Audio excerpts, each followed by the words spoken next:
Jesse Woodward, he is going to be here, but if we're doing PTE conversations first, he's recused himself. Oh, there it is. So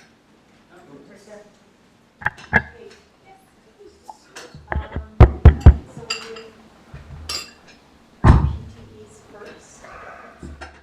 Is it like a special meeting? And there's, yeah. Okay, no problem. Do you have an agenda? I can find it. Okay. Hi, Jesse.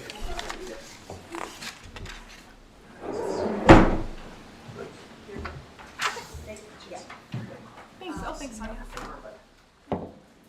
Same one as last time? Thank you.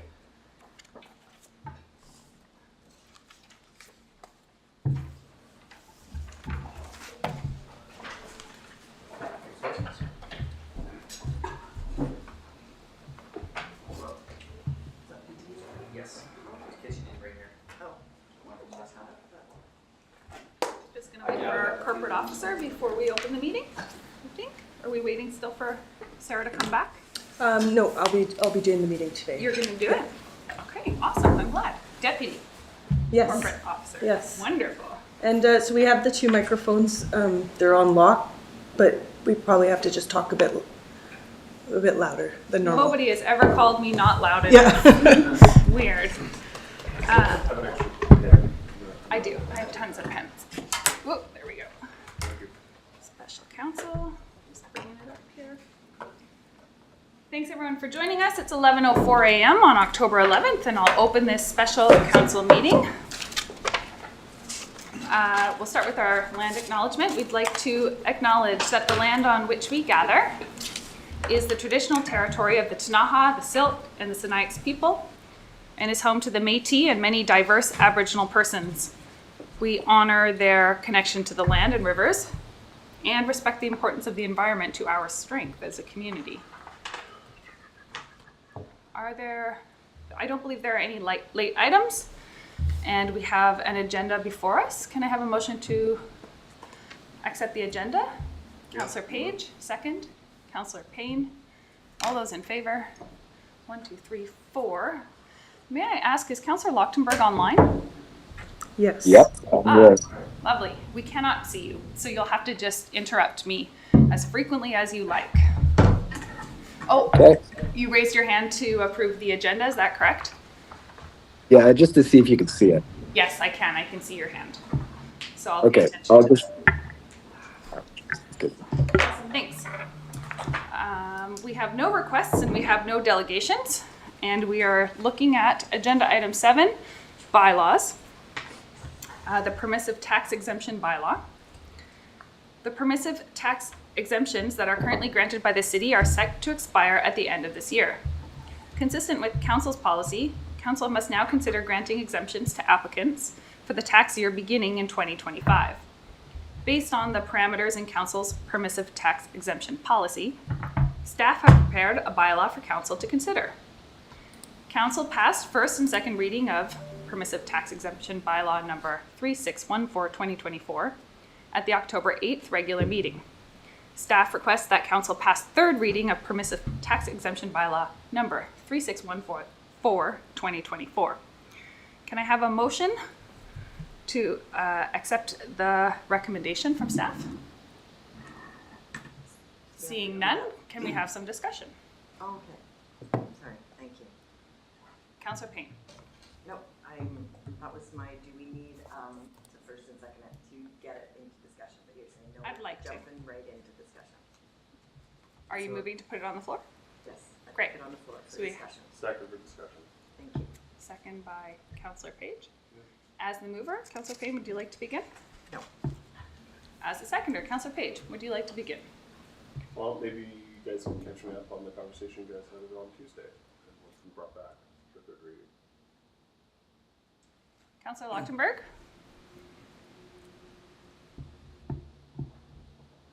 Yes? Yeah, I recall that you had brought forth Councillor Page's conversation piece on Tuesday. Did you want to try to summarize that? Well, again, I was just trying to summarize for Councillor Page what he had shared. So yeah, I'd defer to him. Okay. See, I just had understood that you guys had had a lengthy discussion about it. Maybe Chris Jury wants to give an update of where we got to on the items that were raised by yourself. Can I just jump in for a second? When you speak, can you turn the microphone? Like, I can't hear anything. Okay. So whenever you're speaking, Leslie, can you turn that one to Chris? yes, you probably yes. Okay. Thanks.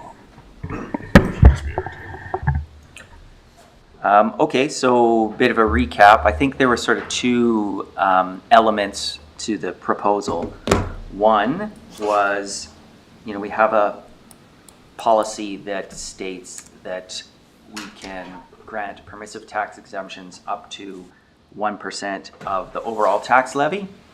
We're undersubscribed at this point, so part of the discussion was that difference between the 1% and where we're currently at, could that then be put into an affordable housing fund?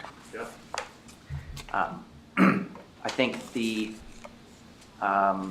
information I provided at the meeting was you can definitely have that conversation. It doesn't need to be part of the permissive tax exemption bylaw. It can just be something at budget time. It can be this undersubscribed amount, it could be a lesser number, it could be a higher number. It doesn't really impact what we do here today. Okay. The second point was, should we be giving a permissive tax exemption on that additional land that is not, granted statutorily to the churches? And I think that's where there was just some debate on what we would do going forward in that situation. Like, if that's something council wanted to do, wanted to look at further, I think that's where we sort of left things off.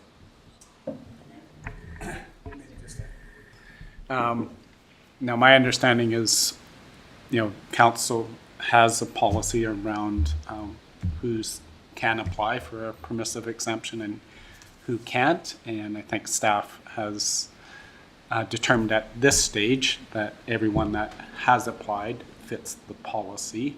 So if you want to make a change, we'd recommend that's something in the future, because in goodwill, or good faith, I guess, the people that applied under your current policy. So if you're going to make a change, then our recommendation is change the policy and look at that in the future. And we do this for generally, our current policy is 4 years. But if there's a group that you want to look at specifically differently, then you could look at a shorter period of time. I think it was shared.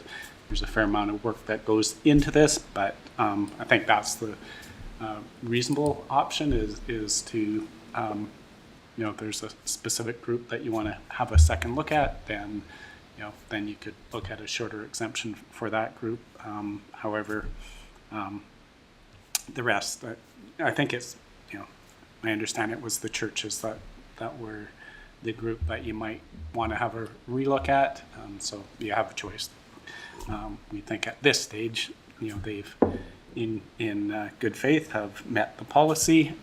We did go back and check. I think there was a couple from Councillor Payne that they had answered no, but in their application they do list all the community services they do.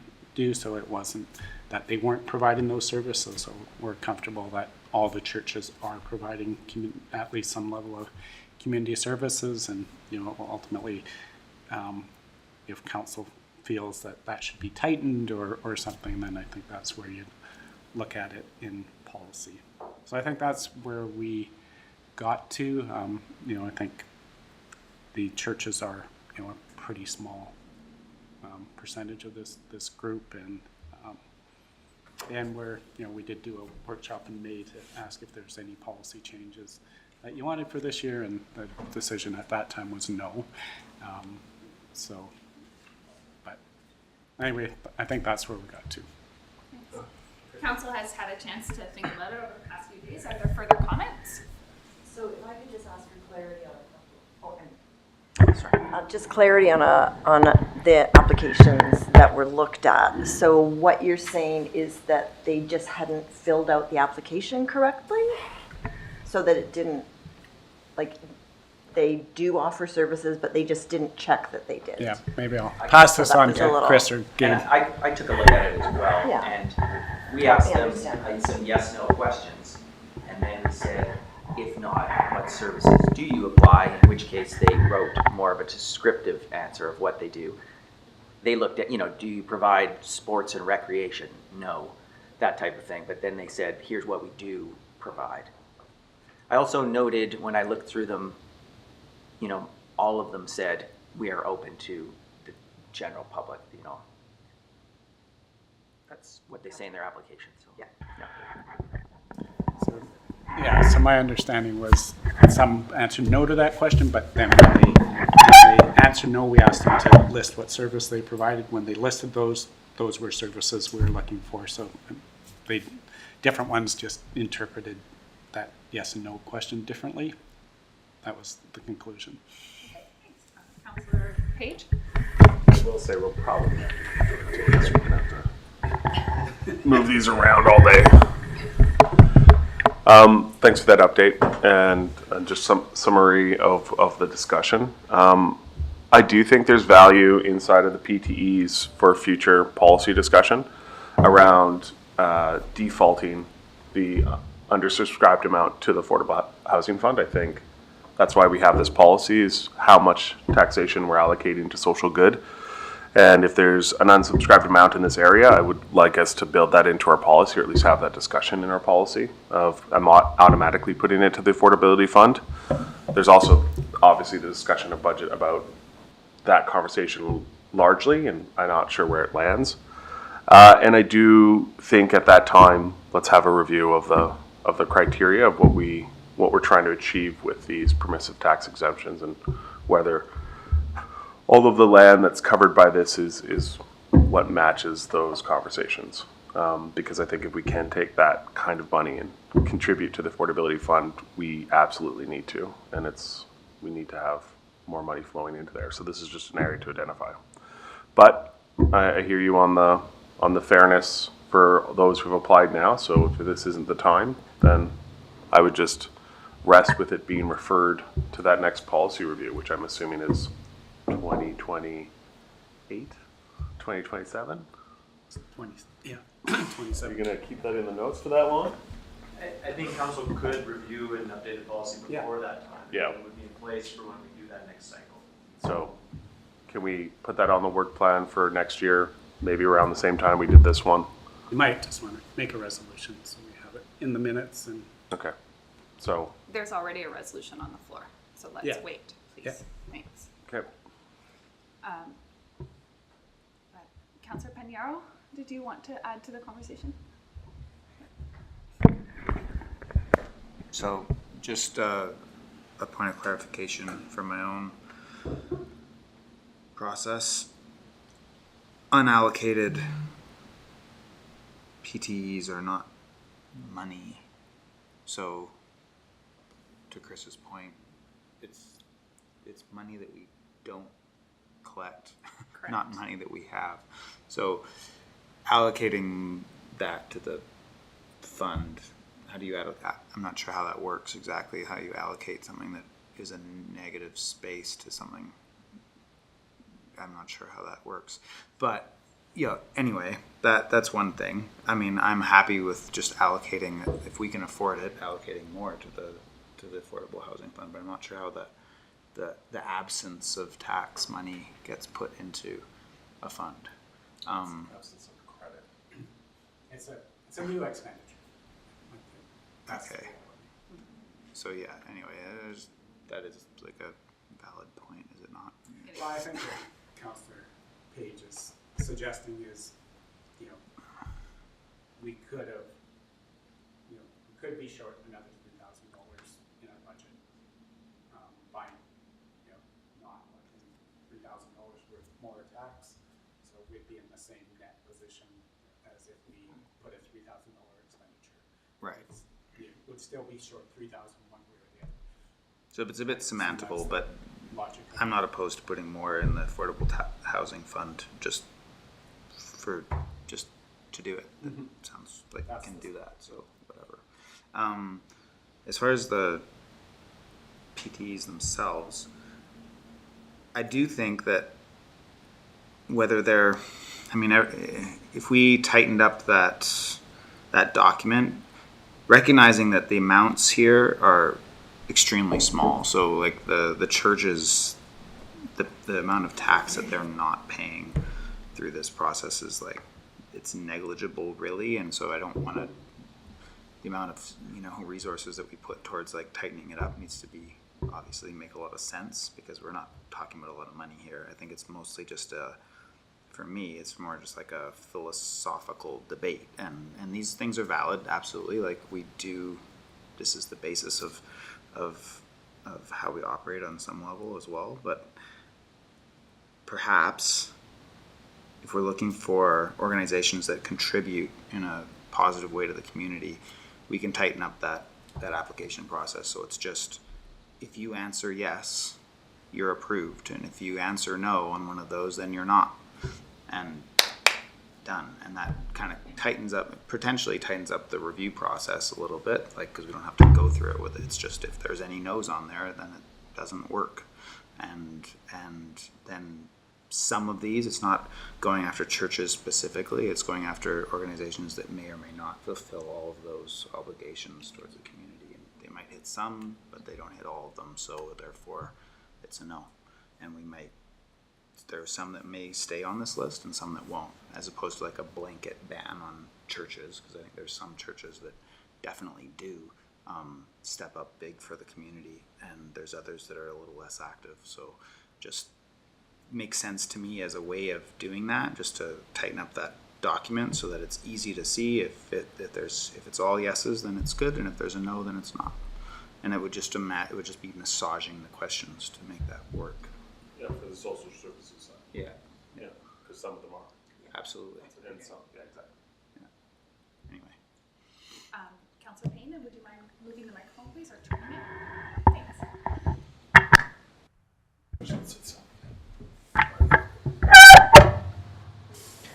So I'm just trying to find some clarity here. So if we pass this now, the organizations on the non-city properties will have their permissive tax exemptions renewed for 4 years, and the other ones for 10 years. But in the interim, we have a resolution, or we can make a resolution to review this policy next year. So when it comes up the next time in 4 years, 2028, that the policy and possibly the application will be tighter and more in alignment with whatever that looks like, because it really comes down to, on most of these lines, they're parking lots, from what I understand. That's what we're... Tax credits for cars. Well, in green space, Some in some cases. Most of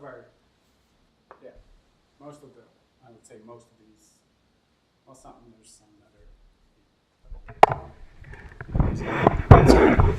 are. So, yeah. So it's anything outside, well, churches, it's anything outside the footprint, whereas everybody else, it's the whole property, right? Yeah. Okay, I'm just trying to think of green space, but I'll figure that out later. Yeah, the large church up in Rosemont has a large green space. And right? they have a very large parking lot. And a we've very given large them a percentage, so Exactly. that makes Yep. sense. And I just want to say that it's interesting for us when we sit around here to talk about $3,500 not being a significant amount of money, but that does add up and compound. And when I talked to a number of citizens about this, they felt that was a reasonable amount that we should, take care of. So I just want to make sure that we maintain that perspective of Benjamin Franklin, which I can't remember right now, but take care of your pennies and nickels and pennies, and the dimes and dollars will take care of themselves. something like that. Something Pardon like me, Mr. Franklin. But yeah, that's, yeah, I guess that's the place that we're at right now. In the interim, I also did take a look at applications from some other municipalities in the regional district, which have been dramatically simplified. So they're online, looks like something like a Google document that would obviously populate another spreadsheet and hopefully would make it much easier for staff just to go down those columns of that spreadsheet, and it would be much clearer on how, and I don't know how much staff time needs to be allocated to that, but I think it's worthwhile because this form does seem like it's been in existence for quite some time. Does that make sense? That's a fair point. The only thing I would say is that with some of these groups, the groups themselves aren't very technology oriented. So just getting them to respond to an email often isn't the way to communicate with them. It's actually picking up the phone, calling them, in particular with some of the church groups. So I'm not sure what it might complicate the process as well to change the form to an online submission. But we could look into that. Yeah. I think in as much as they're receiving a benefit from the community, investing in that time, and I'm sure there would be someone in every congregation who would have the capacity to do that, and if not, there's certain ways that I'm sure they could come in and help it, but we are basically reducing their expenses. So I think there's some give and take around that. The other one so I'm good with that so far. Can I ask a different stream, or do we have to go around again? No, do you have another question? I do have another question. I just would like, and we didn't discuss this the other night, so I hope this is okay, we didn't get down that far, but I'm very interested in number 31. Providing a permissive tax exemption may result in the inappropriate shifting of responsibilities and costs of other levels of government to local taxpayers as per council policy. Can I just get a bit more of an explanation about that? No, we're still in this, Jesse. Oh, the permissive tax exemption. Oh, yeah. Okay. Sounds good. What do we mean by that? Yeah, well, I'm trying to understand. So nonprofits, do get funding to cover property taxes generally, and if we exempt them, then they're just not going to claim that amount from the provincial government, is basically what we're getting at. So instead of us, it's a flow through from the province to the municipality. If we don't charge them taxes, then the province is off the hook. Is basically what we're saying. And that comes from council's policy, so that's in there as a line item under the general criteria. So they pay property taxes that you're saying are reimbursed to them through provincial or federal? Mm-hmm. Are or should? Generally, that's part of their budgets that they. Generally, Yeah. so maybe on books Yeah. specifically. So that's your policy. If that happens, then we don't want to exempt the province from paying their share of operating expenses, which includes property taxes.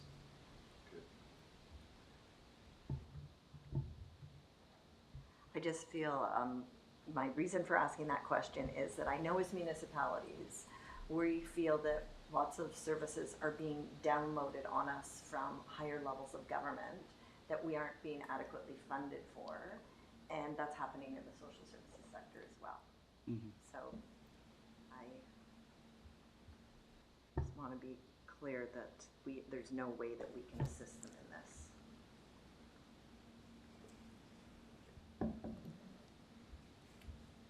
Do you have any further Oh, questions? no, sorry. Great. Nope, And that was Councillor it. Lochtenberg, I didn't see your hand go up. Are you, have I missed you at all?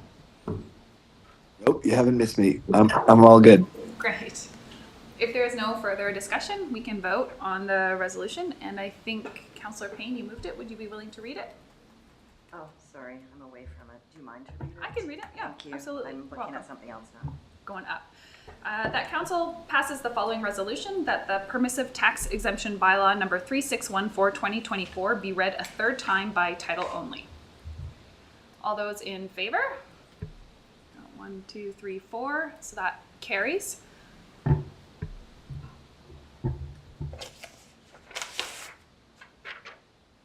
So can I move a resolution then to refer, or to have a discussion, a policy review within 2025 to look at whether we do something with the unsubscribed amount and review the criteria for the PTEs? Those are two things. Can you build it into two resolutions?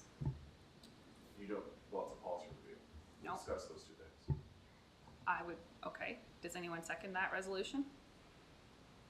Rick, your hand is still up. Is that an old hand or a new hand?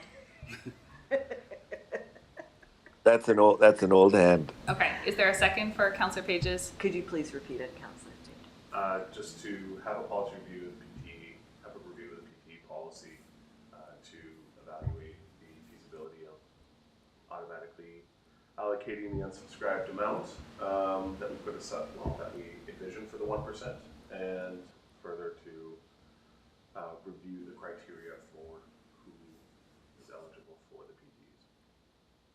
And you can split it. I'm That's going the chair. to. Is there a second for the motion? It's one right now. Second. Okay. Can I move to split it into two? You wanted about division?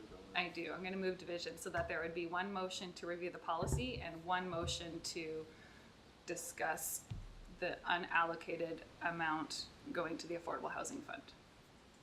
Okay. Is that okay to split that? Yeah. So the first half of the resolution is to put it on the work plan for 2025 to review the policy. I'm going to amend that to put it on the work plan for 2025 or 2026 Okay, by the end of the term, sure. by the end of the term. Yeah. Is that a friendly emotion, or do you want to write that? We can vote if there's a second on the amendment. It's friendly. Friendly. Okay.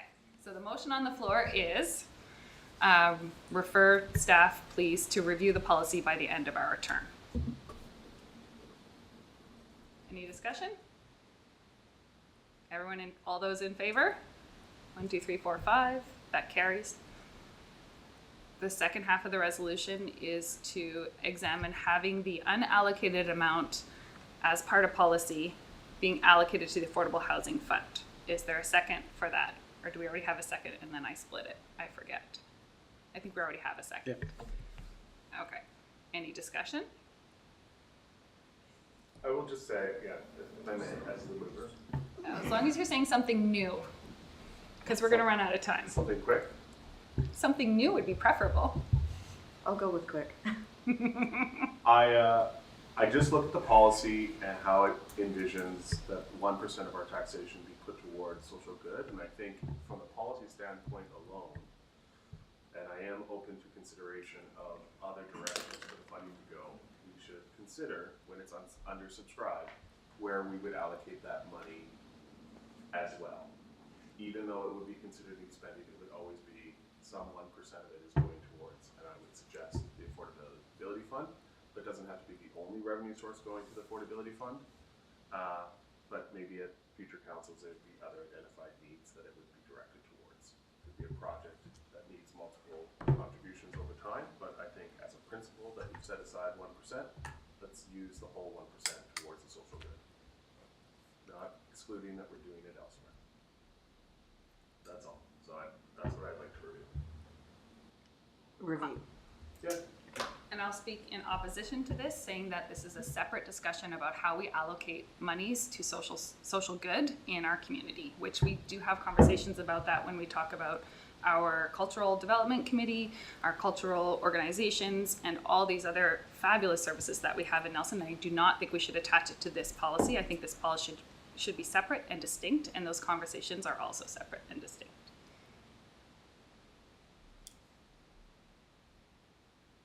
Any further discussion? Can we vote on the resolution on the floor? Are you able to read it back to us, Ish? The first motion? No, that one already passed. Okay, the second motion that staff examine having the unallocated amount allocated to the Affordable Housing Fund. All those in favor? All those opposed? That fails. Okay, thank you. Great talk.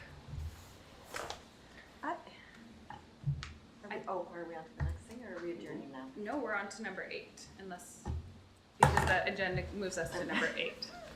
I haven't had enough coffee. So we yet. can I invite feel a little slow Councillor today. Woodward back into the room. Awesome. Thanks. I love democracy. Number 8 is recommendations from staff regarding water and wastewater. We are on a budget conversation, so we'll just wait for everyone to get settled, and maybe if we can take extra chairs out of the way and move the right chairs in the way. Madam Chair, can I interrupt? Please. I think we have some staff Yeah. coming in, Yeah. so maybe we take a short we're gonna- recess? Oh, okay. Yeah, that's. Move a sorry, recess. Yeah? That's where I was. Okay. Yes. Okay, move a recess. Second, all those in favor. We'll be back when the staff has arrived. Can we seriously discuss whether or not the microphones is gonna work for us today? We have some, Yeah, I was wondering if we there's additional microphones over here that we're Correct? Yes. And are we on and I'm ready to say that or not yet? Yeah. Hi, everybody. Thanks for taking a recess and having some lunch. It's 12:15. Can I have a motion to reconvene? Councillor Page, seconded by Councillor Panyaro. Everyone is in favor with all those hands in the air. Thank you. And we are now looking at our water and wastewater utilities regarding the upcoming budget year. So we've got some staff in the room with us. Thanks for joining us. And you're gonna have to speak loudly because the microphone's way over there. Okay, Okay, I will speak loudly. thank you.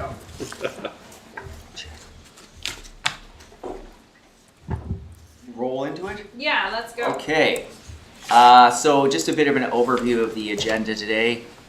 Introduction, which I guess is what we're doing right now. Then we'll talk about the water utility. Well, part of that, we'll talk a little bit about the budget process. Where we're at as far as in the calendar year and sort of what our thoughts are going forward to the end of the year and into spring. Then we'll kind of focus on the water utility, wastewater utility, talk a little bit about how that impacts rates. And then at the end, Colin Innes is going to share with us a bit of an update on the liquid waste management plan. You bet. Supplementary to the presentation, of course, you have some printed out spreadsheets with you that will kind of complement the discussion today and the presentation. So, and feel free to ask questions along the way. I do not have a slide at the end that says questions because I feel like we will answer those as we go. Okay. Showed this slide the last couple of years, but really just helps you map out the order of how we do things. So Nelson Hydro did their first presentation last month, and they'll be coming again in a week or two to kind of do an update on that presentation. Their deadline is to submit to the BCUC by the end of October, so that's kind of why we do those ones first. Water, wastewater, and resource recovery, we're meeting for the first time today. We like to get those invoices out kind of by the end of January. So that's, again, why we kind of have these presentations in the fall and hope to do some 3 readings of the bylaw by the time we get to the end of the year. And then we'll move into the general budget. And just some sort of thoughts we had on, what worked last year, what we could do better, public engagement. Our thinking was, so we've got water and wastewater today. We have another meeting scheduled for November 8th that we would talk about resource recovery, and if there's any pieces to kind of finish up for water and wastewater, we can do that at that time. Then we'd move into November 19th to do our first 3 readings of the water, wastewater, and if there are any changes to the resource recovery fee, we would do it at that time. That would give us enough time to do that, have a subsequent meeting, and then get those invoices out at the beginning of 2025. Our thought was shifting now to the general operating budget, the tax-funded budget. Our thought was to try and get something to you by December 23rd that would be a bit of a package that you can take home and kind of sit and look through. You know, sit by the fire with hot chocolate.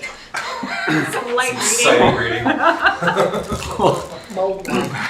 We're gonna wrap it.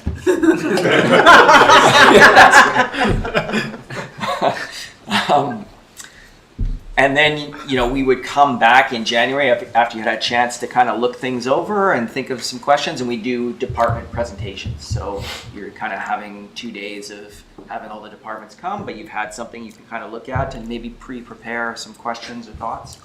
And then we would put something out to the public as well to give them an opportunity to comment for a couple of weeks, and then maybe come back February 7th to do a budget workshop. So at that time, you will have had a document for a month or so. You get some public feedback. You'd, you know, been able to hear all the department presentations and kind of go from there. Any thoughts or questions? Good. Councillor Payne. When you say public feedback, that's just from our own reaching out, or will there be something? Oh, yeah, from us. Like, we would put a draft document available to people. They could come in, they could, Well, the you know, available email for us with any questions they have. Thank you. Yeah, similar to what we did last year, but. Any other questions about the timeline or process? Thanks very much. That's a great idea. Okay. Moving right along. Just sort of a bit of a recap on what guides are planning for the water and wastewater. Water master plan and wastewater master plan are the two key documents that. Councillor Woodward. Sorry. So with the wastewater master plan, was last completed in 2017. Next update 2027.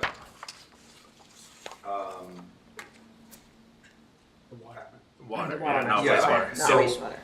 not wastewater, no. But as we are, grappling with all kinds of new realities of climate change and shifts in water table and all that kind of stuff, do you feel like that this plan still matches the moment? Or are we actually lacking information as we arrive at that 2027 mark that it's critical that we need? So, you want me to dive in on that, or? Sure. Yeah, maybe I'll start a bit. Sure. And I'll just say it's interesting. Had the sort of serendipitously ran into one of the main consultants that helped us with that plan and helps us with a lot of our water work. And I asked that sort of exact same question. Tools like the housing needs report didn't exist to the degree that they do now back then, right? So the forecasting that they used, was a little bit out of the OCP, what they could expect, what could be built out to. So based on best information at the time, that was built. Is it consistent with our current understanding? No. Do they take that into account every time they look at a new project? Yes. So one of the projects that you'll see in our water is a finished water, or in the water budget is the finished water reservoir. That's a great example where we were starting, I think it was 1,000 megaliters? Yeah, 1,000. 1,000 megs, storage, that was the original in the 2017 plan. When it came for design, it was like, well, actually, we have a bit of a different reality population-wise. So they recalculated things based on the best information and ended up doubling that size, right? So the short answer is you are correct. That doesn't actually meet current understanding. But the longer answer is we take steps throughout our planning to ensure that any project that's coming up does take into account all of our current information to then project forward. There's a flexibility in the systems. Absolutely. In the planning system. Yes, and Colin, I'm not sure if you want to add Yeah, anything. no, I think you nailed it on the head in that, sure, the report is older and there's some new information that's come along, but every time that we're looking at things and making decisions, we are considering the latest information that we know in that, as opposed to just ignoring it and saying, well, the plan says it's fine. So, ultimately, I'm sure the next plan, all of that information will get built in, and unfortunately with plans, and especially plans that you have for 10-year windows, there's a lot of things that happen in the interim, but we're not obtuse to those things. It just feels like 20 years ago, 10 years in between reports, or 30 years of the 10 years of reports was doable, but things are moving so quickly now that, I mean, provincial government's moving it down to like 5 years now on lots of different things. So it feels like 5 years between these kind of major reports might be something we could do in the future. Yeah, and I think that's something that as we're looking at our next report here and trying to think of what makes sense from there, I think from where we are now to where the next one's coming, I don't think that we necessarily would need to do one in the interim here. I think that we could still keep the tenure, but that probably is something to look at when we're looking to renew it here next time and putting a term on it. Thank you. Yeah, I just, especially for water, we're 8 years into it. Yeah. And, I think the components that were identified for our water system are still relevant, as Chris and Colin spoke to. It's, this is the high level, these are the components of your system, here's what we think. But as they said, once you get into detailed planning, then, whether it's, all engineers now have to plan for climate change and climate risk as part of their Work that we do. Yeah, so those things are mandated by their associations to look at, so they're mandated to do some of those things, and clearly we're aware of the new information that they need to consider. So I think they are dynamic once we get into specific projects. Thank you. Okay. So maybe I'll turn it over to Chris, Colin, and Scott to kind of talk a bit more as we get into the water, and then we'll move into wastewater. Sure. Yeah. So I'll just speak a bit to this slide, and then I'll be handing it over to Colin. Colin's got his horsepower here in Mr. Scott Eagleson, and they'll be able to take it away. But so and this speaks directly to, I think, your question, Councillor Woodward, with regard to, it's 2017. This is an older master plan. Like, how does it work? And like CAO said, the components that were in there are still relevant. It's just how you scale them, right? And so when we're looking forward at this current budget that you're looking at, we're still delivering on components from that 2017 plan that are still very relevant. It's just the scale at which we're doing them.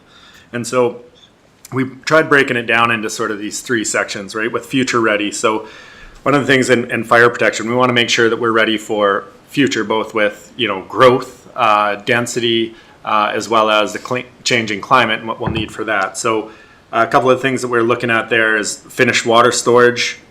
We know that we need that for fire flow. That's the one that we went from 1,000 megs to 2,000 megs now. As well, that gives us more opportunity to be able to treat water, get it in the system, and be ready to bridge some of those drier portions, hotter portions. Just gives us a bit more capacity. As we've talked about before, our system does not have a reservoir per se, like a big dam that's detaining water. Our reservoir is largely in the snowpack in the ground up there that absorbs that water. So while this is a very small amount in the grand scheme of things, it does buy us some extra capacity there. And yeah, again, I had this point in here just to state that it is right size for the population growth projections that we currently have. As well, the 5 mile pipeline, this is something that needs to be replaced anyways due to its age. Also concerns around geotechnical risk associated with it. It's, through mountainous terrain, it goes through all sorts of stuff. There are potential geohazards there that if that wiped out, we would be in a pretty tight spot. Especially this time of the year, which is typically our hardest water time of the year. It's been the longest since we've had rain every year, right? The fall is challenging. The heat's over, it's still very dry. Additionally, the interesting thing about our current pipeline is we have a license to pull more water than we can actually put through that pipeline when it's fully flowing through there. So new pipeline will as well give us that full capacity to pull our full license out of the 5 mile drainage, which is our major water source. Looking at it, sorry. Can you get a scale of that? Like, what are we pulling now? How much more will we be able to pull on a percentage basis? I think it gets us, what, Scott? I think it's 3 more megaliters. Yeah, that's right. So percent-wise, I think we're pulling 12, and ultimately we're allowed 15. Great, thanks. looking at aging infrastructure, the Baker Street water main replacement, that's going to be a big one. You know, and we've talked about this lots before, how the existing water system going through Baker Street is just kind of like a two-way street with not a lot of valves or ability to control the water in between. So yeah, we're looking at replacing that. That gives a lot more flexibility in operations, and should we get a leak there, we don't have to shut down a whole side of the block. It's a lot easier to control. We can keep sort of continuity of business down there going a little bit easier. As well, it's going to allow for some opportunity to make improvements. We know that we still have an issue with stormwater leaders coming off buildings that need to be tied into the existing storm pipe that goes through there. So that's something that we'll be looking at as we prepare for that, how to incent those businesses to pipe their water to make sure that it makes it into the stormwater and doesn't continue flowing to our wastewater treatment plant, which is capacity that it doesn't need to deal with. And then finally, on the conservation side, this is, you know, it's been, and Scott's here, he can talk to it a bit, but this has been an evolving thing where we're really understanding. I mean, conservation, you know, I think Nelson's always been kind of ahead of it with having rules around water and conservation on that front. But as well, there's lots more that we can do on this front that we're just exploring. Scott and his team have spent the last couple of years really understanding the supply and making sure that we have a good understanding of how much water is coming in. And then now it's into looking at how do we work with our community to use less water throughout the entire sort of stretch of the low water and just generally have better practices. So that's something that we'll be looking at. We often get questions about the once through coolers. That falls into this, right? With what are we doing with the once through coolers? Well, to be frank, there's already a bylaw that says that they aren't allowed. We need to work better with the business community that have those to give them an end date when they officially won't be allowed and be able to work that out in a sensible manner. So on the conservation side, that's really what we're looking at. And then, you know, do we take that a step further where you get into the idea of maybe it's full metering for all residences? Scott and I came from a local government that implemented that, and it had such a big impact that it significantly affected our budgets as the water utility. We thought that we were going to have X amount of revenue. We put the meters on, and people surprisingly didn't use as much water. And we had significant revenue shortfalls in our budget, and we were, you know, we had to adjust all our other plans accordingly. So, just to say that stuff really does work, and it will extend the life of our system and what we're currently using. So, that's really our strategic sort of framework that we're looking at with that bigger picture things that we're working on. And then, you know, this budget supports it, and Colin will be able to provide a lot of the detail associated with that.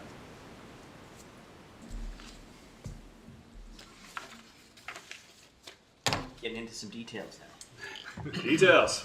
Okay. Well, Chris actually gave a good overview of the finished water storage.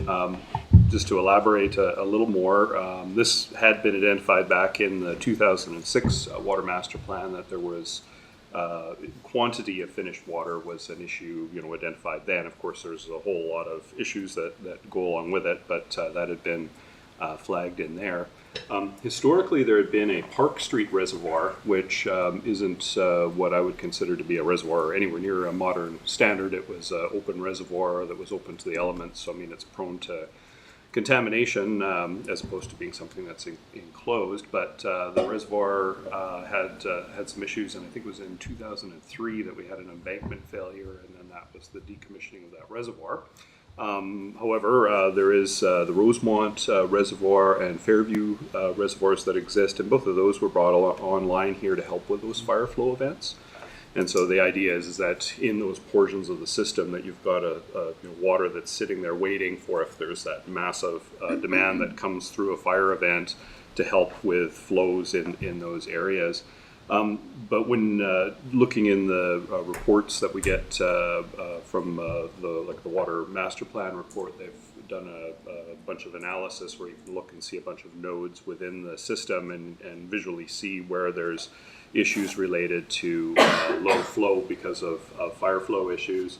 So something like around the CPR lands, I mean, that's a real low area. Fort Shepherd, Government Road and 12th, we've got some lower fire flows.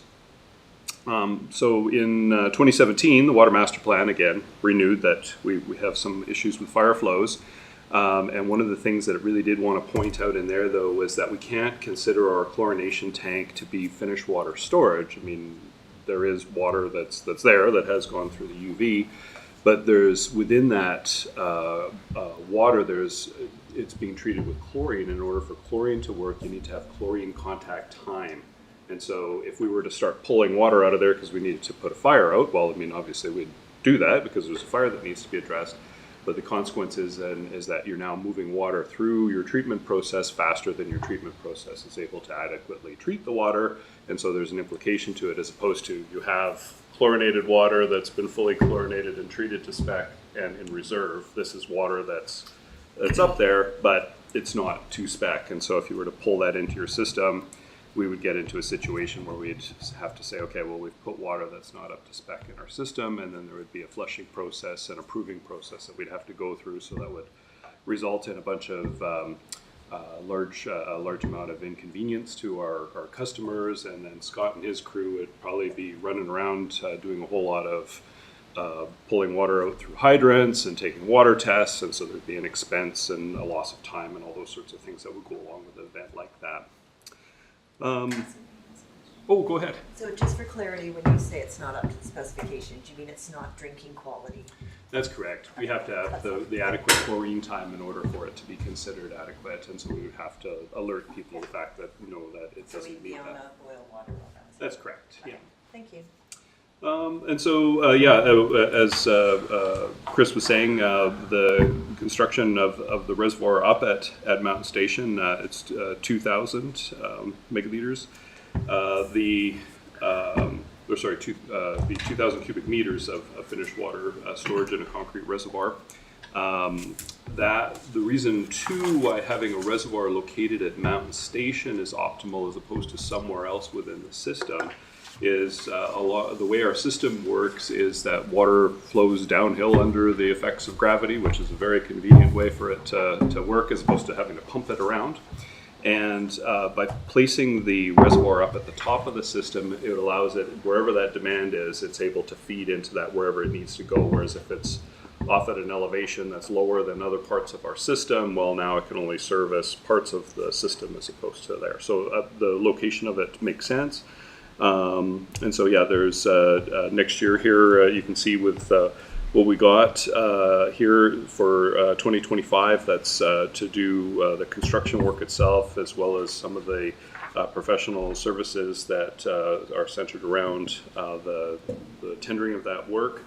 And as well, when I looked through the budget that they had, I saw that they have included some inflationary factors, as well as there's, because of pressures that we've had in the last 2 years where we haven't been successful in getting this one off the ground.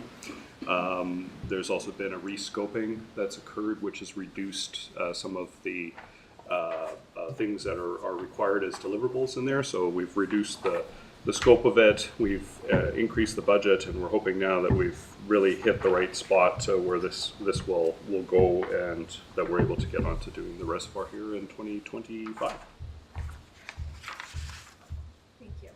I'm not understanding this. So the 3.5 million we budgeted, but we didn't use it for all those reasons you just said. You only used 200,000 of it, so then the rest carries over. Is that on this big page somewhere? My brain doesn't see it. Yeah, so in the 5 million you've got in 2025, I think there's the 4.7 and the 3 that are all In the reserve there? in that Under piece that line says source 20. supply. Oh, gotcha. Yeah. Yeah, okay. Yeah. Thank you. Yeah, and it's really just to put together, like Colin was saying, a more realistic budget of what this is actually going to cost, but also scaling back on some of those pieces. So I think some of the civil work around it, the road, that type of thing, right? Yeah, there's a reduction in things there, and yeah, but yes, you're correct, Chris.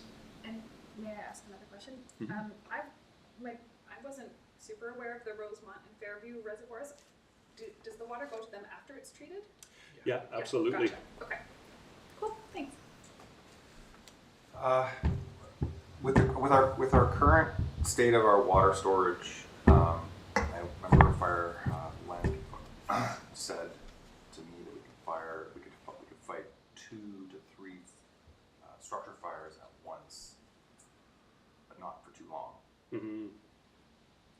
What would this add when this was completed? Well, I mean, just a total guesstimation. I mean, could we then? Because what I'm concerned about and seeing a lot in the news with fires is ember showers that are causing multiple structure fires in one area. Sure. Well, I mean, obviously, you know, a fire event is going to be what it is, but since we're just talking in generalizations here, I think really where this helps with that is that before, if we had those big events that would happen, you would be draining your reservoir rate down. And if we're in a period of time like this where it's dry, there could be a lot of time that it takes for us to be able to recover because we're only able to feed into the reservoir at the rate that we're able to take it from our creek sources. And so if we had to, you know, do a massive firefighting operation, we could then be in a situation where we're trying to get our reservoir to recover and we're not doing it at the rate that we need to, and the population, you know, needs its normal uses, and so you're trying to curtail that as much as possible. And if you did have another fire event or some other subsequent things that needed to happen in the aftermath of that, that would be the challenge. Whereas this is to give you that kind of that bulk bunch of water there, so that you've done your firefighting, but you still have water for your system. I mean, you know, there's obviously going to be limits to that, and you could have a massive one big event that could have a huge drawdown on it. But really, it should help with that event that you kind of described there, and that, okay, we've managed to get this done, but we still have water that we're able to work with, as opposed to, okay, we've got an empty sedimentary basin up at the reservoir there, and oh my goodness, now we're really struggling to catch up. Put another way, from like an emergency lens, is it buys you more time before you get to that sort of catastrophic, real difficult time. If we have a wildfire and there's ember showers going everywhere and we have to put out a lot of house fires, that's going to happen. We're just going to have to flush the system afterwards, right? We're going to be running water through as fast as we can there, but this just allows us to deal with more things at once. And it's all supported through the FUS, the Fire Underwriter Service, and what amount of fire flow is required there and stuff like that. So yeah, it just moves that along the continuum of when we get into a tight spot, so to speak. It's really great. And I would say your emergency management plan is, you know, like we have a lake that, you know, we'd be pulling tenders that could draw water directly out of the lake and things like that. So We wouldn't be totally dependent on the reservoir. We have a reservoir here. We could fill trucks with it if we had to. Oh yeah. So when they already do plans for that, you know. So. Okay, thank you. Okay. Should we move to 5 Mile pipeline replacement? Okay. Well, as everybody knows, we've got a 5 Mile pipeline that's I guess it's performed very well over its lifespan, and when I think of what it took to get that there in the first place, I really think that all the folks that did that had an awful lot of moxie in them, because I'm not sure that our modern society we'd have the willpower and the will to go do it, because that was quite a challenge that they did, and I mean, and it's been an amazing resource for this community, but it also is getting to end of lifespan. And this was something that was identified in the 2017 Water Master Plan, was that, you know, we needed to look to getting to a replacement of that within a 10-year window. So this has been ongoing now for a couple of years, and so one of the original things that were done was to take a look at where the line ran and to say, is this the right place? I mean, that was the right place then, but is it the right place now? And from looking through that, there was a bunch of, you know, steep terrain where it had gone through, and a bunch of other things that made it really inaccessible. Like if it breaks, it's really hard to get in there to work on it, and it's not, you know, something where a machine's able to access it quickly. Like this is something where we're having to hike it to the bush to go deal with this, which really isn't optimum. And so in looking at the routing, one of the things that we want to take is take it out of any area where you've got geotechnical concerns, but also how do we get this more accessible? And so kind of the alignment along Sabota Road seems to be kind of optimal. And so what's been going on in the last year is some geotechnical work that's been done to assess, you know, what do we have there as far as material goes, what kind of topography are we working with, and so there's been a bunch of work that has gone on this year. I can't remember if it was 8 boreholes that ultimately got put in, but there was that work that was done. So in 2025, we're looking to do work to follow up on any geotechnical stuff that's flagged here, but also getting going on the permitting and the regulatory side of things, because there's quite a bit of work that needs to occur with that. There's also some work that needs to get done to work with private property owners along the routing and to deal with that.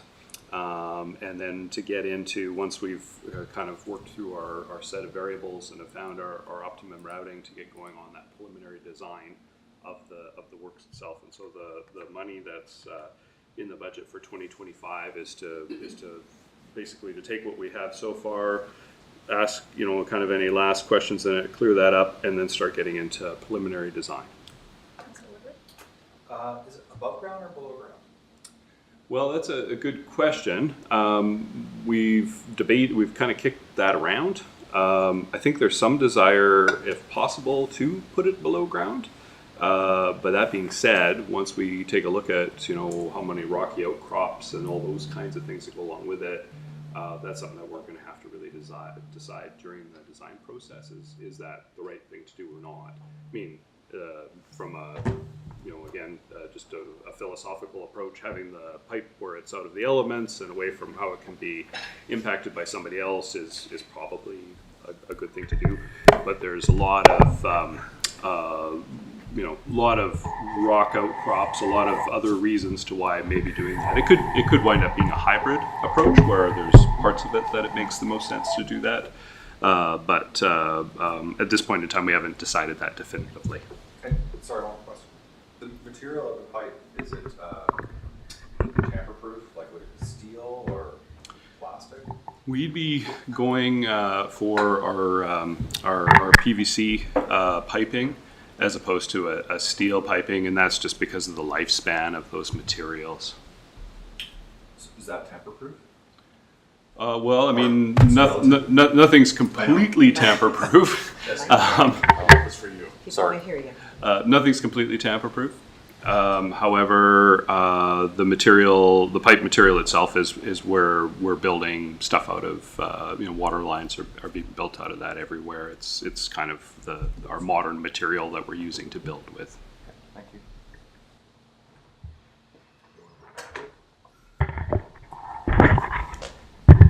Okay. It's got Sarah's letting us know our audio's no good. No, Sonia, we wanted this one closer to Colin, so it'll be good. And I think, and the recording's after the fact, so I think it's more perhaps for Rick, but the recording after the fact will be able to up to audio, did I understand? Yeah. Yeah, so we're good. Okay. Dam safety, is that where we are here? Yeah. Okay, and Scott, sorry, go ahead, Kevin. Maybe and I think maybe, Chris, you get into this when we go through the budget, because obviously 300,000 is only preliminary work. It's not the Planning. Replacement of the work. Is that the 6 million out in 2027? Yeah, we can look. Yeah, maybe we can look at the further years when we look at the sheet. This speaks to some of the 2025 items in detail, and then maybe at the end we can kind of go into this and look out a few more years. But yes, you nailed it. That's the 2 years of the 6.5. Is that capturing the hydro generation potential? That is one of the things that gets looked at here in this part of the design. There may be some potential for that, but that'll be something that we've got to get worked out through the design process. So I guess I'm asking, is the 6.5 million currently conservative in that it costs what we understand the cost to be and not the potentials, or is it progressive and a high number that captures the potentials that we would then cost? Sure. And that one's a tough one. I know I've been trying to get a number of consultants to weigh in on giving me current pricing on things, and what I'm actually hearing from a number of them is that they're they feel that pricing has changed substantially and has been changing kind of enough that they're deferring from providing any pricing and just recommending that we go straight to a vendor to ask them for pricing. And so there has been a big change. I think that the pricing that's there, I think, is adequate for now. And the reason why I say that is because, you know, we've still got to process all of this geotechnical information we have. We have to pick the routing. There's a bunch of things that need to come together. I think that, you know, we could try to, you know, really hammer it out today that this is how many pipes that we need and try to get, you know, today's price on that. But we don't have the routing of it completely hammered out, and so we're still making estimates anyways. So I think that from a kind of a global perspective, it's enough there to flag that, you know, this is not $300,000 to build this pipeline. It's in the budget, but I think really until we go through this next phase of it, I don't think that we're going to be able to get a better sense of pricing. My guess is that from having a 2017 price, it's probably more than that. I don't see it being any less, but I can't give you a way to quantify that I believe would be accurate. And maybe it'll be a little easier to answer.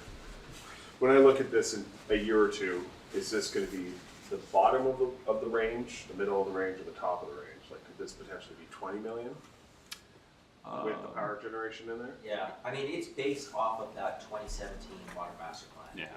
which was $2017, and I inflation adjusted it to 2025 and added in further inflation out to 2028, 9. There's a lot of estimates So here. CPI inflation or industrial inflation? Construction Inflation. So we really need to, we're at this point, and especially if we don't know the route, we're just putting in our best estimates at this point. We're going to need to refine those numbers, but we don't have any better information. And I think it's, you know, it is based on that 2017 master plan. I think we're in the right order of magnitude, Yeah. as opposed to, you know, it being 10 million and we budgeted 1. But to really hammer it down any more than that now, I don't think we can really do that in a meaningful way. Sure, but the 6.5 million does include power generation as part of Yeah, this. it would be the scope of things And that it's- was that intended. falls off because of And there's it's cost. 13, because it's 2 years of that, right? So, 6 yeah, minutes, for 6 2 minutes. years. Yeah, of course. Thanks. Okay. For dam safety, Scott and I were just in a process here with a whole bunch of technical folks from Atkins Realis. They're the folks that have been working on our dam safety plan here to date. They're finishing up a bunch of work that happened this year. A lot of it was a bunch of survey work that's been done in order to monitor how things are performing. Without the whole report in front of me, we were just trying to work out some means of failure mechanisms that and how they could trigger various emergency events with them. So I don't have a conclusive piece that's come through yet.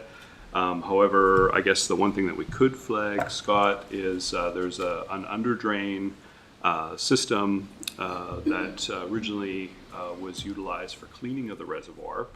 And that system hasn't been utilized for that purpose since the mid-90s.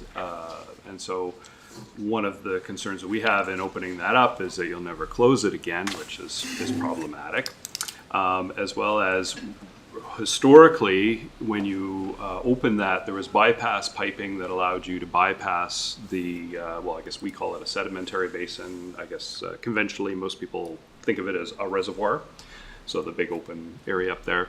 And we were able to bypass around that and still feed water into the system. Unfortunately, in IHA's approval of the design work that was done for the UV system and all that, they didn't want for there to be an ability to bypass around.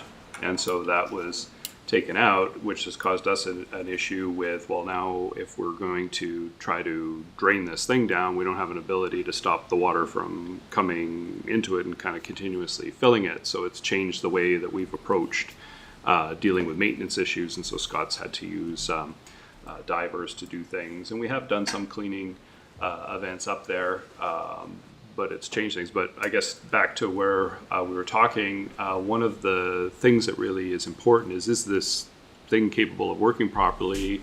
or is it failing? Where you're starting to get some piping that's occurring from around the bottom of this because it's an old piece of metal pipe that's underneath there. Is it starting to release water? As that water starts washing away and piping along the outside of a pipe, it's taking material with it. So that means your toe's starting to fail, which means you're getting into a point where you can start to lose the gravity, the dirt holding the reservoir up. Sorry, can you explain just piping a bit? You've used it a couple of times, and when Sure. we're talking about pipes, it's Sure. helpful to have it. So piping is water flowing through the ground, but not in a pipe. But it's functioning kind of like water flowing as a pipe.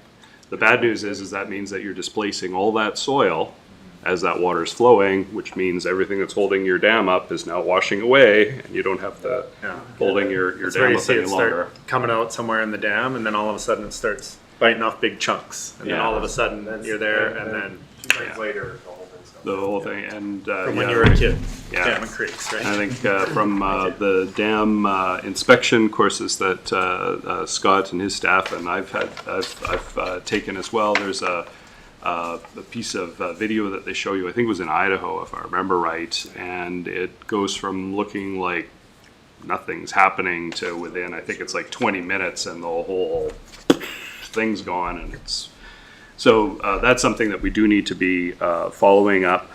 We haven't gotten the conclusion of this year's work though yet from them. They're still finalizing that up, but I imagine that on a go forward basis there'll be more that's coming in this. But right at this point, we don't have anything planned for 2025. Anything special? So Colin, just to clarify for me, so you said two things. There's one, a real pipe that's there, that's old. Yeah. So are you saying we need to address that old pipe somehow? Yeah, we're looking for a meaningful way to be able to test the valve and to test that pipe. And so, I mean, there's some things that can get done. There's some inflatable plugs that could get put into the reservoir to prevent water from getting in there. So we could do that. So there's a number of ways that we could go about doing it. But what we basically kind of landed on is we need to work with the technical people. How can we do this in a way that we're not going to create a big issue for ourselves? And so there's some more follow-up work that needs to occur with that. But we don't suspect that there's no visible sign of anything that's happening at this point. It's just one of those things that's kind of like something that's laying in wait unless you've done some looking at it and to verify that no, this is fine. And fingers crossed, we do our test, we exercise the valve, everything works, and we're good. Can that pipe be relined? It potentially could be, yeah. It may be something where that could be the right way to do it. There may be something where replacing a portion of it. We'll have to see really what's the best way to go about doing it. And yeah, just for clarity then, Colin, we currently in this have nothing on the line item for 2025. And what you're saying is dam safety, we've always looked after our dam in the ways that we knew how. Over the last number of years, we've been, making sure that we're compliant with all the existing regulations that are out there. Yeah. And through that, currently we don't have anything in this budget, but Colin's highlighting is that, really when it comes down to owning a dam, there's generally going to be some stuff. So they literally just came from that meeting to this meeting, so that may change. Sure. I think what we talked about is that there's going to be costs associated with owning a dam. That's just how the way that it is, and we're just a bit new to the game, so we're just building that in right now. Yeah. And sort of further on that, yeah, we did have it as a capital item because there was a lot of work done in the last couple of years on that, but we've transitioned that to having something in the operating end of it. Knowing that this is just going to be an ongoing monitoring and kind of annual sort of work that needs to be done. So rather than show it capital, we reflected it as part of an increase in the operating End of things. Yeah, and that I totally understand your rationale there, Chris. Okay. So it's just somewhere in the 1.79. And is it 100,000 still? Or? No, I think you were going to find out some further numbers from today. We can talk afterwards on what that was. I think I just put a placeholder in there, 50,000 I think for now, but we'll sort of see what that is as an annual amount. Sure. Sounds good. Water main replacements. I think we we get the map. Right behind you. Ah, there we are. Ours is in color. That is color. Oh, that's just Baker Street. Yeah. So I don't know if Scott wants to talk about the hard work that his crew's been up to this year and stuff for next year. Do you want to Yeah, thank run you, with Colin. that there, Scott? Sure.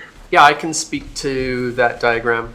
The majority of the water main replacement that's going to be happening over the next several years is ultimately preparatory work to set us up for success on a Baker Street main replacement. So, for example, a lot of you know that our crews are working on Kootenai Street at Victoria right now. That's an example of the kind of work that's going to happen over the next several years to be able to allow us to reroute water around portions of Baker while main replacements are happening. It's doing other things too. It's increasing our resiliency, it's increasing water quality, it's increasing fire hydrant flows, all of those things. But you can see by that map in front of you that we'll be working on the peripheries of Baker Street for the next several years, really just setting ourselves up for a Baker Street project. One of the other big things here you'll see too in the map here is that there's some work being done. There's the development going in by the Chamber Building, 91 Baker Street, and so as you can see on the map, there's a big segment of water main that's going in to help facilitate that facility being constructed and coming online. And then I guess the other thing that I'd like to flag, it's a little more off the beaten path from where all the rest of this is here, but you can see up in the corner of the map here we've got the raw water line in 2024, and so again Scott's crew has been working away up there, and that's all infrastructure that becomes I guess part of our being future ready, the raw water line. So I think that we seem to be working at about $600,000 worth of work during a season. I think that seems about right, kind of based on the work that we need to do as well as the resource that we have available. Councillor Page. The raw water line is the preparatory work as we move towards the lake for the emergency access. That's correct. Got it, thanks. So I pulled up the pretty colored map from last year and Okay. the pretty colored map, Map from this year. And so it looks like these dates are getting Have pushed been out a shifted, bit. yeah. Can you speak to that a little? Sure. Please. And so part of that is some of the capacity of doing things, plus a little bit of a shift of focus because we're the piece to extend getting down to that's coming around falls, and so there's this piece that's being put in, which is to facilitate the 91 Baker Street, and so that is as things have just kind of shuffled an additional year down the path. For those that aren't looking exactly at that map, so for the new development just below the four-way, that requires an upgrade in the water line, but more importantly for future development of those lands. So they only required a small upgrade for their needs, but of course we want to build it through there for future needs. So bigger pipes going in there, our capital crews will go in there and do that. That has resulted, that and timing with a couple other projects has resulted in that shifting of kind of a year back. Everything got bumped back about a year. Thanks. For Baker Street. Yeah, for Baker For Street. Baker, yeah. Yeah. While we're on the topic. Are we there? I think Do we're you there. have another question? Yeah. Do you have another question? Pedestrian friendly downtown bear bins are sitting behind, at least conceptually, this renewal, which is sitting behind this water upgrade. Are we at all able to get to the other side of choosing what kind of bans make sense and figuring out something before the majority of this starts to kick off? And Yeah, we are looking at that in this year. We're looking at designs.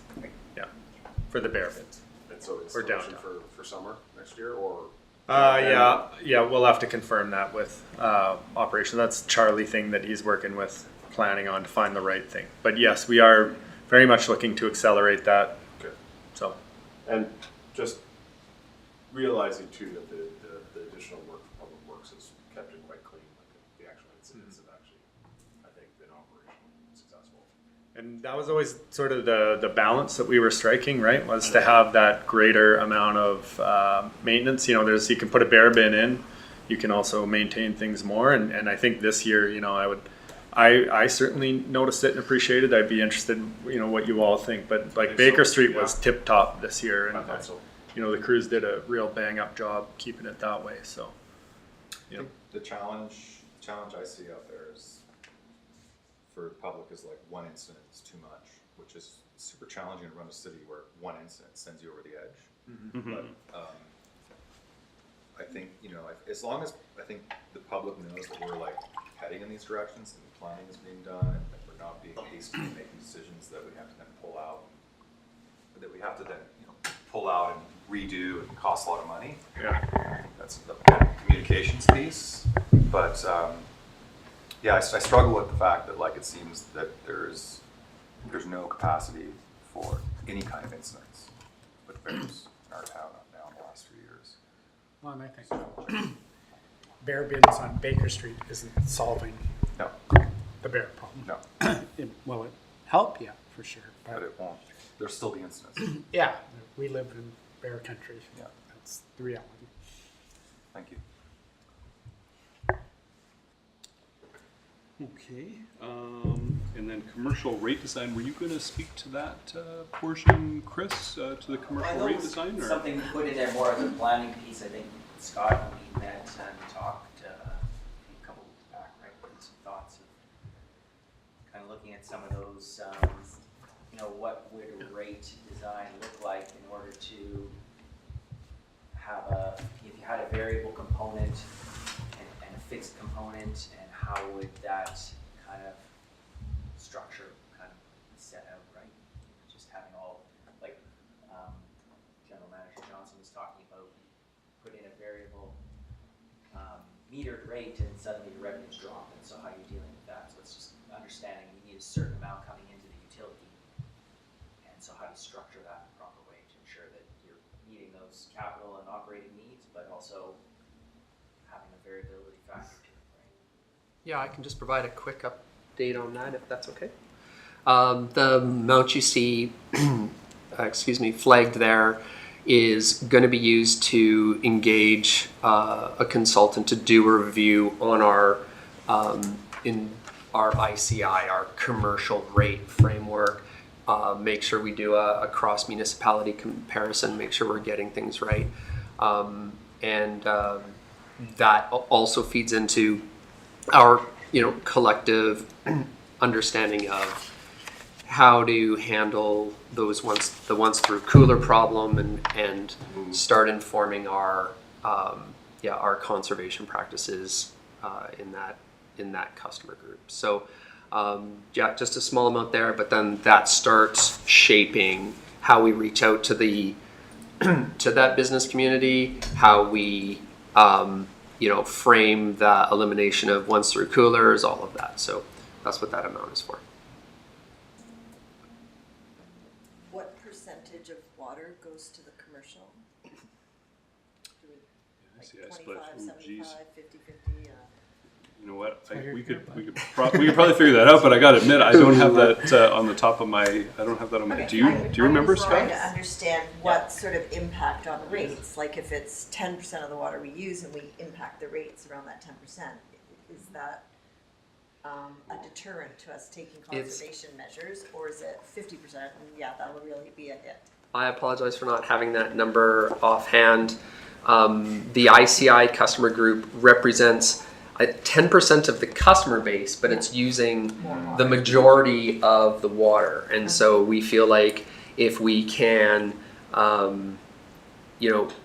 work on some of those high users, put in, really encourage them to be putting in best practices on how that water is being used, we're going to save a lot on the top end. So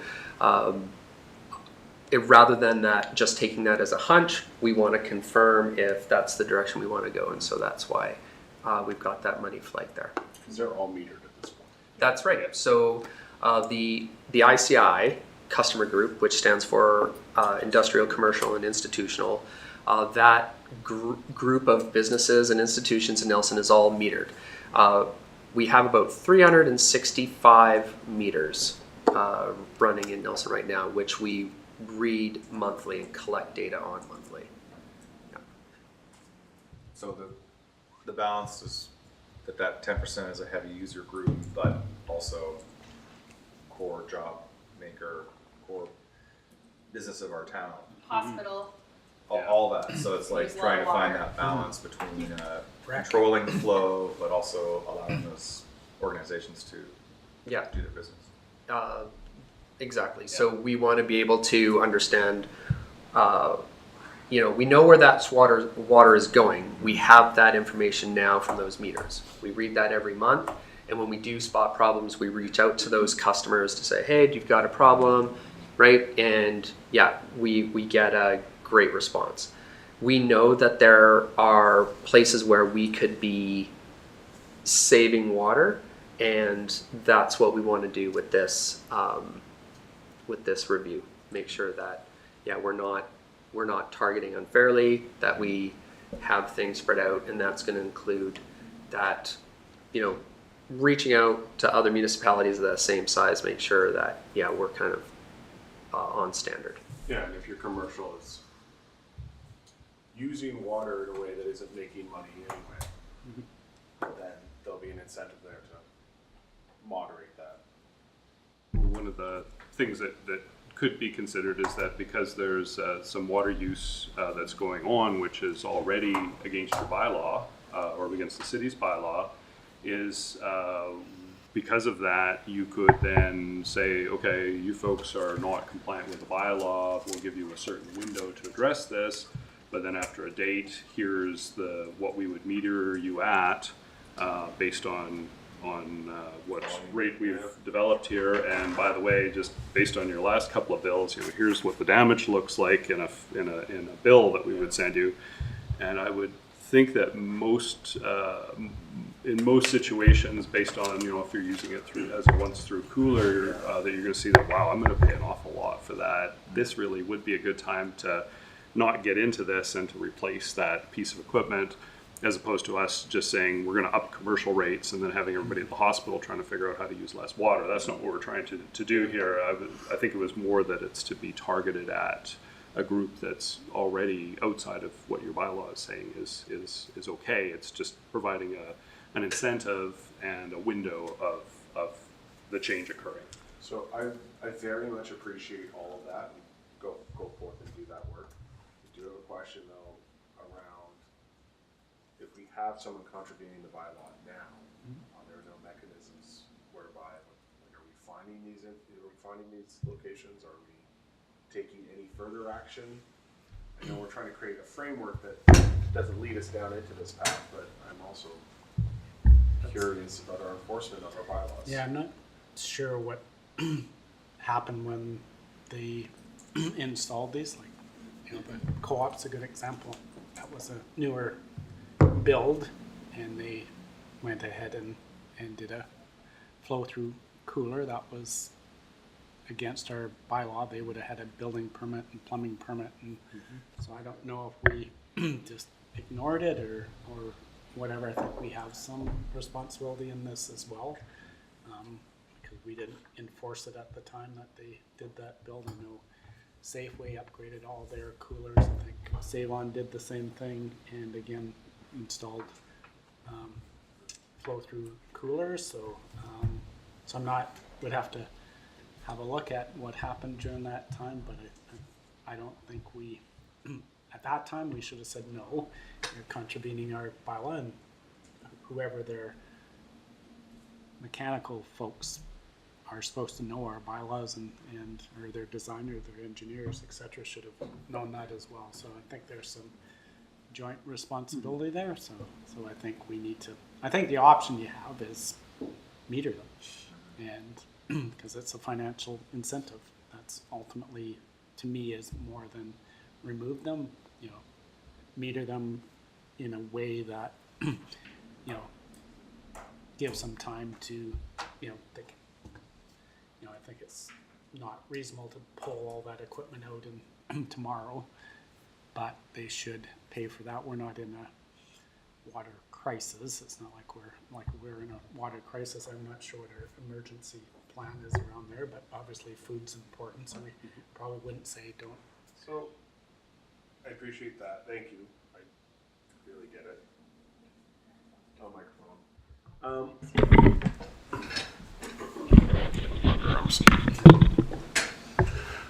We've dealt with this in the past, and our approach had been to approach the property owner, and the first thing that comes to mind is, are we always in the position that our building inspector has to catch all the deficiencies versus the professional reliance model that, are we always in that position that we're going to hold ownership of these kinds of errors if we don't thoroughly go find them during final inspection? Well, I think it depends on the type of building it is. Some, we rely on professionals for certain, type 9 buildings? No, type 9 or residential. Yeah. Anyway, for that, Yeah, a commercial what type it is. type of building, we rely on I want to say professionals. 3. And you're right, they're the ones that sign off it. I don't, we'd have to look back at what happened during that time. I'm not clear on if someone's renewing their existing, cooler system, what permits they require that. And we're probably not relying on professionals that they're probably pulling a plumbing permit. So we'd have to look at what happened during that time. Do we have the proper records to, understand what, did we approve it with that type of cooling system or not? We could do that. And I think I've asked this question before. I can't remember what the answer to that was, but we're certainly now, it's clear that we, you need to make sure that they're complying with our bylaws. But you're right. Ultimately, the engineer, the plumber need to comply with our bylaws Too, yeah, as well. Yeah. And it's just because we have pursued and worked with, over a period of time and metered customers who've had issues with their on-site infrastructure causing this kind of issue. So I guess I support getting a better framework in to give you guys an additional tool for sure. I don't know if I necessarily park going after and sitting down with them and saying, hey, this just isn't compliant and you can fix it, or because we've done that to others. Yeah, certainly we had, the running urinals was a problem for a number of years, and ultimately we were able to work with those building owners to, put in proper, because again, that was against our bylaw as well. Those type of urinals were not allowed, and obviously back in the day when water was plentiful, that was same with flow-through coolers. It was a cheap source of cooling. Thermal displacement, yeah. Right.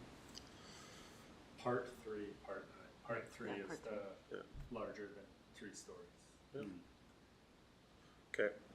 Okay, thanks for that clarity. So I guess I'm on the same thing. So the co-op built a new, at the time, state-of-the-art environmentally sensitive building, and we allowed them to put in a flow-through cooler. I just really need to understand that, because that seems just so incongruous with what their model was for that building. Well, that's not a bad source of cooling for your coolers, right? Well, that's what I understood, is they were using that water And I don't know, elsewhere in the maybe, organization. maybe Okay, we I just negotiated it at the time that they convinced us that that was the most effective use. I don't know. That bylaw definitely existed at that time, that these weren't allowed. That did happen. I'd be surprised if we were totally, uninformed about that. So I think we have what we have today. We need to deal with what we have today and work with those customers to our water system is, our water situation has changed since that time as well. We were flowing, and we still do flow water obviously into the lake, and but as we build and we have more citizens, et cetera, then and we need to be more water conscious. We're definitely way more of that today than we were 20 years ago. And sorry, I would be cautious of saying it's just from having more residents, because we're also dealing with climate change. And climate, yeah, for sure. Yeah. Well, and we know a new home uses a fraction of what a 70s home or a 60s home or whatever. Like they're built way more water conservative. Your toilets, your sinks, all those things are way better. That's why you see in that graph there that you see that water usage, even with growth, dropping substantially. For multi-residential as well. Yeah. I have just to follow up on that. So I'm trying to understand what the financial ramifications are to these organizations. Is this a $50,000 fix, a $250,000 fix? And I do understand that there are different numbers of coolers in those organizations, but I don't remember seeing, and I know Save-On's earnings are not public, but I don't remember seeing a food provider, I can't remember what category that is, in dire financial straits. So in my opinion, it's something that I feel that we've been talking about this for 2 years. I'd rather move on this sooner rather than later in light of all the other changes we're looking at. So if you need something from this table to make that happen, please let us know. I feel that we're in agreement on that. This is something we do want to move forward as a group. Well, why don't you let us engage this consultant? They'll get those numbers that you're, what is the impact? What are our options there? And we'll bring that back to you. Perfect. Thank you. Because it will also make a difference if they switch out of that, because those things are currently being metered, but just at the standard rate. So we could have a Calgary situation where they're like, water's off, revenue's down. That could happen as well. We aren't charging based on. No, they're not right being. now. Oh, okay. Yeah. My bad. Okay. Awesome. What page are we on? Okay, let's see what Chris got up there as the next slide there. We're around here. Long-term planning. Yeah, I think we kind of touched on some of this. Yeah, we talked about these things, and this sort of flows into, I don't know if it's a good time while we're still on water to switch to the big spreadsheet and then flip to wastewater and then do the same sort of pattern, because that was sort of a focus on 2025. This gives you a bit more of an outlook of the next 10 years. Just want to start off though by saying, the focus is on capital, of course, and I just wanted to give you a few statistics that I'm sure you hear in the news and you're well aware of, just what's happened to the cost of construction in BC over the last number of years. So that construction price index, which I feel might actually be on the low side, but it probably takes into consideration a full basket. It's not just your lumber and your concrete, it's other items as well. But that's up 27% since 2020. Though there's an RBC economics report that stated that residential construction was up 51% since 2020. That sounds right. Yeah, which is probably more in line with what folks are feeling. Experiencing. Yeah. I felt it. A couple of just things from our own personal inventory though. The cost of paving for us here in Nelson since 2017 is up 42%. Oof. And then, well, I'm interested to hear your reaction on this next one. I didn't write down the number. Oh my God. Deep breath, everyone just release. So the cost of 8-inch water line since 2017 is up. Hold on. Guesses? I say 70%. 120. I'm just going to wait for you to say the number, Chris. 242%. Oh my God. The water pipe again, still. Yeah, it's the water pipe. Wow. Now, hey, What's it made out of? Gold. Monopoly. So the good news is in 2025 or 2024, it actually came down slightly. So the worst is behind us, I feel. If that helps. the oldest trick in the So- book. Sorry. We did now. Yeah. Now it's only 150%. 120%. Overall. But the trend is not still ramping up.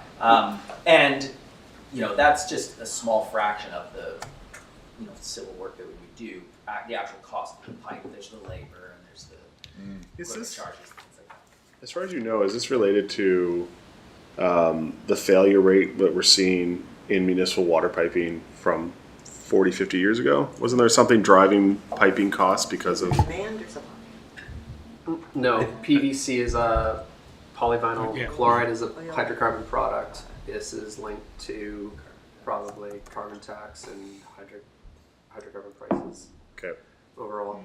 I think there was also, from recollection of some past years, there was some hurricanes that wound up impacting places where you're manufacturing pipe, and so there was cost escalations and things that went along with that, which may be why Chris was saying, you know, in some of it you're starting to see a little bit of the price returning down a little bit. But I think there's been an awful lot of different pressures, but I would imagine that it'll seem to stay up because it never seems to go down. It seems to be. So again, that's kind of the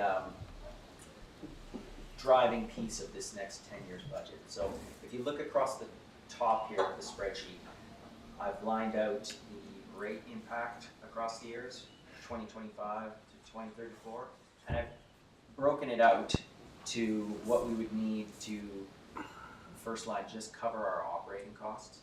That's just our day-to-day maintenance of the lines, and it incorporates a bit of a higher inflation factor in 2025. We settled with our collective agreements that are, you know, kind of in that 5% range, which makes up 66% of our operating costs. You know, inflation's come down to 2%, but again, you know, labor is a big component of what we have in our budget. So we've got a 4% increase we would need to cover those operating costs for 2025. And I've added an additional line here that we haven't really thought of before, but what do we need to be contributing to our capital in order to fund the capital program? So it's a little bit higher in the first year of 3% and going down to 2029, but I think ongoing a 1% increase each year just for capital, I think is at a minimum what we should be striving for. So the first few years are a bit of a catch up to try and get us in a better position, and then more of a maintenance factor going forward. This would allow us to fund the capital program that we talked about in this long-term planning and meet those strategic objectives, while making sure that our reserve balance doesn't drop below 2% of the replacement value of our assets, which I feel is a comfortable place to be in, to ensure we sort of have that amount of reserves for, you know, cost overages or, you know, unanticipated type of things that might come up. Councilor Woodward. Thank you. Microphone, please. Thanks. Is there value, like let's say with the water pipe, is there value in pre-purchasing, let's say 5 years ahead, every year purchasing 20% of what we need, building up a stock? I know that you might pay more, like you bought now, and then next year bought again, it might be less. But then we aren't in that place where then we have to buy it all 5 years from now, the whole shebang.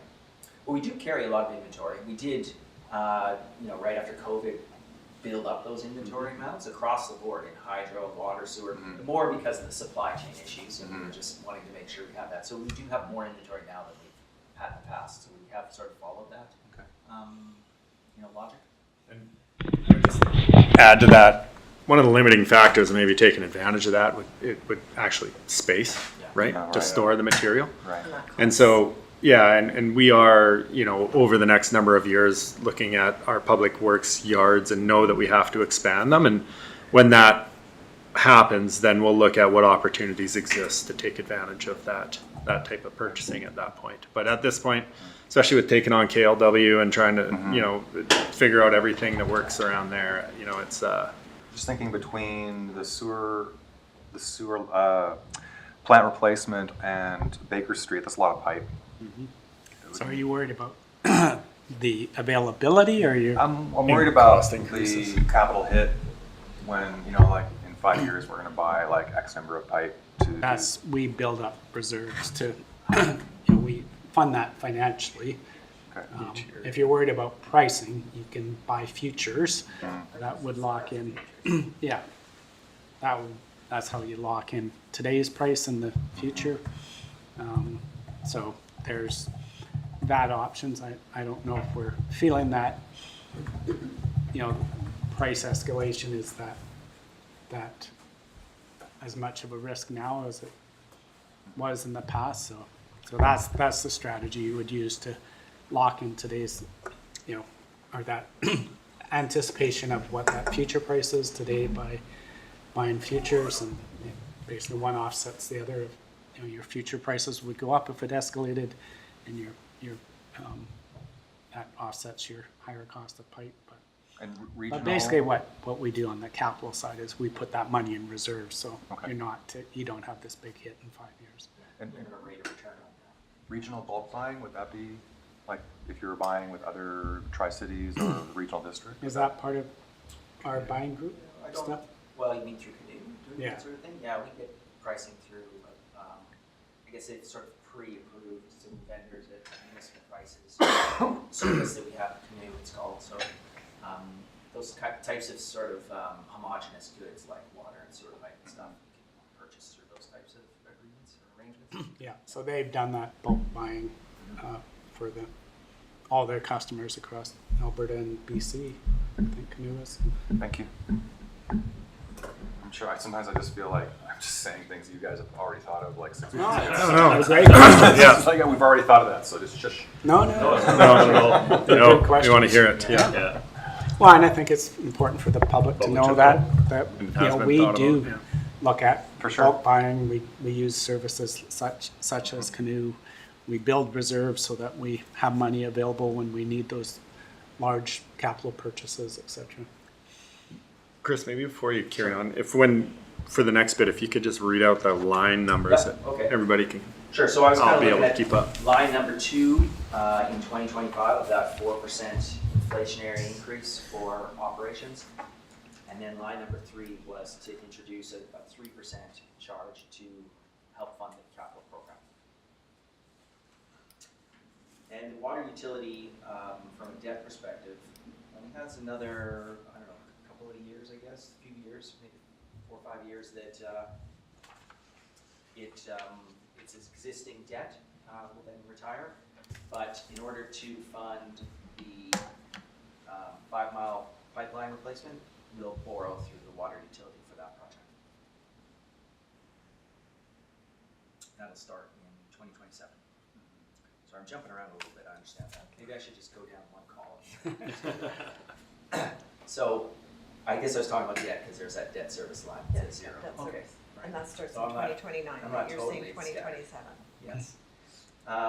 So revenue from fees, that's, what we collect from our residential and commercial customers. Other revenues, it's, you know, a bit difficult to project out in the future, but that's your connection charges and those types of fees we get from development.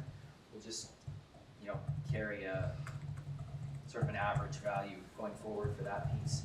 That 100% just goes into the capital. It doesn't cover any of the operations, but that's a piece that can fluctuate from year to year. Councilor Payne, microphone. So then on that line item, the other revenues were significantly under? Yes. And that's as a result of lower building starts, or? Yeah, a little bit of the timing on some of these things. Some of that, so we had quite a few larger developments that came in. Some of that we'll probably recognize in 2025. Some of that looks like we actually received in the prior year. So there might have been a bit of a, you know, when we come and do this budget sort of at this time of the year, you know, then we end up getting some of those fees after that. So it's really just, some will be 2023, 2024, 2025. You know, it's just getting it into the right year there. It probably just looks a little off. And that's why 2024 is double what the rest of the years are? Yes, because correct. we knew that we had some going forward, and we're not going to do that it really, you know. At there this could- point in time, because Yeah. we don't have enough information. I don't have enough. Got it. And Thank you. Chris, we also forecast for sort of average number of third-party connection fees, stuff like that. Do we not? Yeah, this is just be sort of a typical. Yeah. So You like do a health campus type thing that could be a sure heck of a lot more, balloons but- it. But in 2024, we know that, you know, so the way that Charlie Henderson put it was in a normal year for third-party connections that you'd be providing to like a lot to build a single-family dwelling or whatever, something like that, they would get someone would come in and then Charlie would look and like have to kind of book them in a ways out. And this year it was like, yeah, okay, we'll be up there this week because we really, you know, didn't receive. You know, we received a fraction of what we normally receive for those building starts. So probably a reflection of the high cost of money, right? As well as that inflated cost of building and, you know, just really seeing that in the single family dwellings. Whereas there's lots of money coming into that multi-family dwelling sphere with all the government funding. So probably start to realize that. But that's, I think, a big part of, you know, if we're looking at generally 145, 150 a year, we got a fraction of that.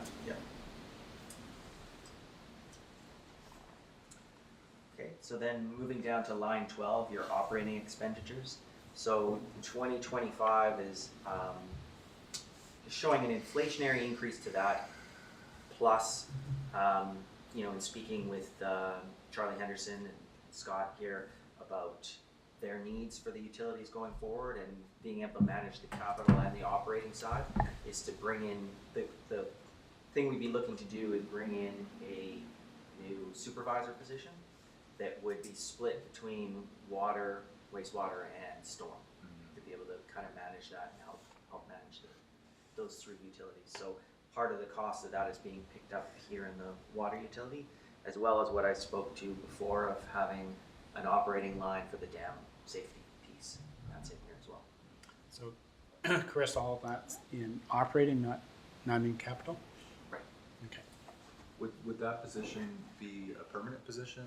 Like, let's say after the sewer plant is built, would you continue on with a position like that? Maybe I'll let these guys speak to it, but that was my understanding, yeah.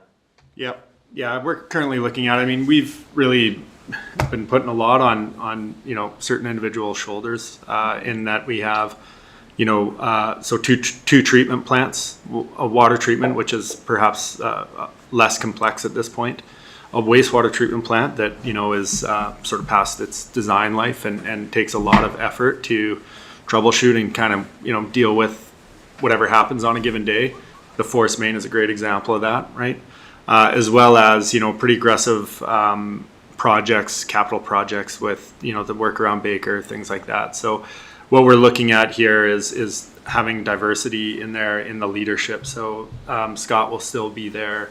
Of course, running sort of the overall show, but then be able to attach the supervisor to a group, and you know which exactly group that'll be, we haven't really figured it out. But you know, as an example, if that supervisor is going to come in and run the plants, maybe, right? So then they're looking after that, and then Scott's free to work on the capital and the operations as well, or vice versa, however that works. So we anticipate that will be going forward. You know, yeah, it's tempting to think that when we get a new plant that it'll be run really easy and everything will be great, but when you have these, what are really like, and you went on the tour, you saw how complex the treatment train is down there and all the things that can happen. When you start a new plant out like that, you know, it takes a while to get it running, you know, tip top anyways. So soon Scott would all be SCADA and you'll just be at home, drinking your coffee, just like running the show. Doing it on my phone. Up at the Hummingbird Lodge. Oh, yeah. Wi-Fi. Yeah. So yes. Okay. Permanent. So similar to what CAO and GM. Yeah. And that kind of model. Yep. We're just getting to a level of complexity now where we're asking far too much of, you know, individuals, and you know, it doesn't serve us in the long run, because then those individuals find a better place where they're not, you know, not so much as expected. Well, and I think also on the capital side is, you know, when we stretch people so far, they don't have time to deal with, you know, making sure. To bite us. Yeah, are we procuring the right way? Are we, you know, all the things that we do, are we deploying staff the right way, etc. You just run into, you know, keep the fires out as much. And then the regulatory burden is just, you know, we didn't have this whole dam safety things, in the past and every other regulation that we have, and just. Yeah, just to speak to Chris's comment about complexity, the complexity of our systems, both as our treatment plants are upgraded, continues to increase, and attached with that is increased expectations from the regulators to be on terms of their oversight and how we're reporting. Then layered on top of that is the workload that's coming down in terms of these massive capital projects, but still to maintain the level of service that Nelson is expecting out on the distribution and collection system.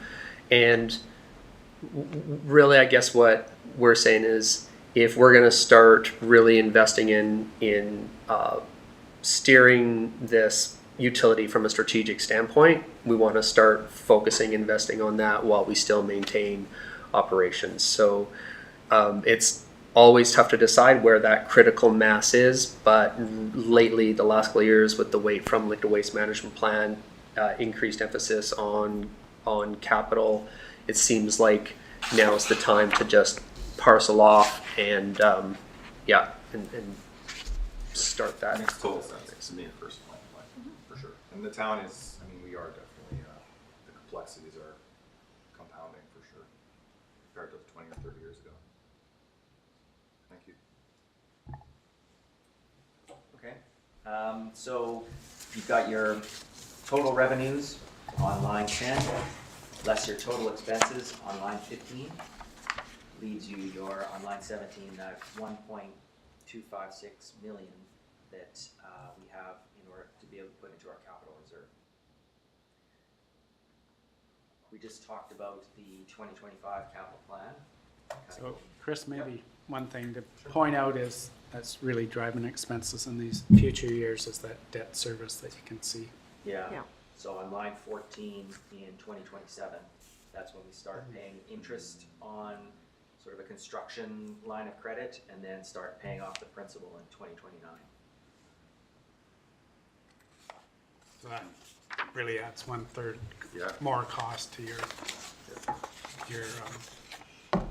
operating zone.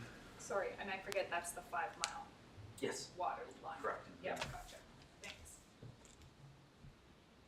And sorry. In my head, that was 6.5 million somewhere, so I just. Yeah, Times line, Times 2, yeah. line 20 2 years, in 2027 and 2028 was to 6.5 million. Oh, I did remember, Charges right. that. You were there. Thank you. Cool, thank you. And what was that, Councilor Woodward, you had another question? Well, I just was wondering, considering it's a water line upgrade, wouldn't there be massive provincial, federal grant streams for that? Yeah, and so we'll be looking for grants for sure. Particularly, I think the focus is going to be on the wastewater utility when we get to the new sewage treatment plant. We'd be happy with any grants that we get, but as far as if we were going to put our eggs into a basket, I think that's the place we'd want to focus our efforts.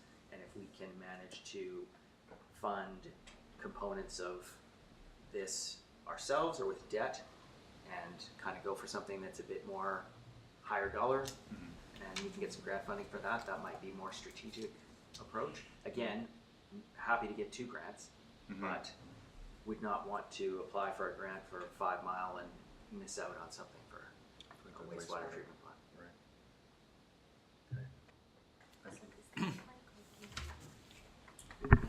Oh, okay, so. Yeah. For we were talking about canoe earlier, that's a buyer's group, marketplace particularly.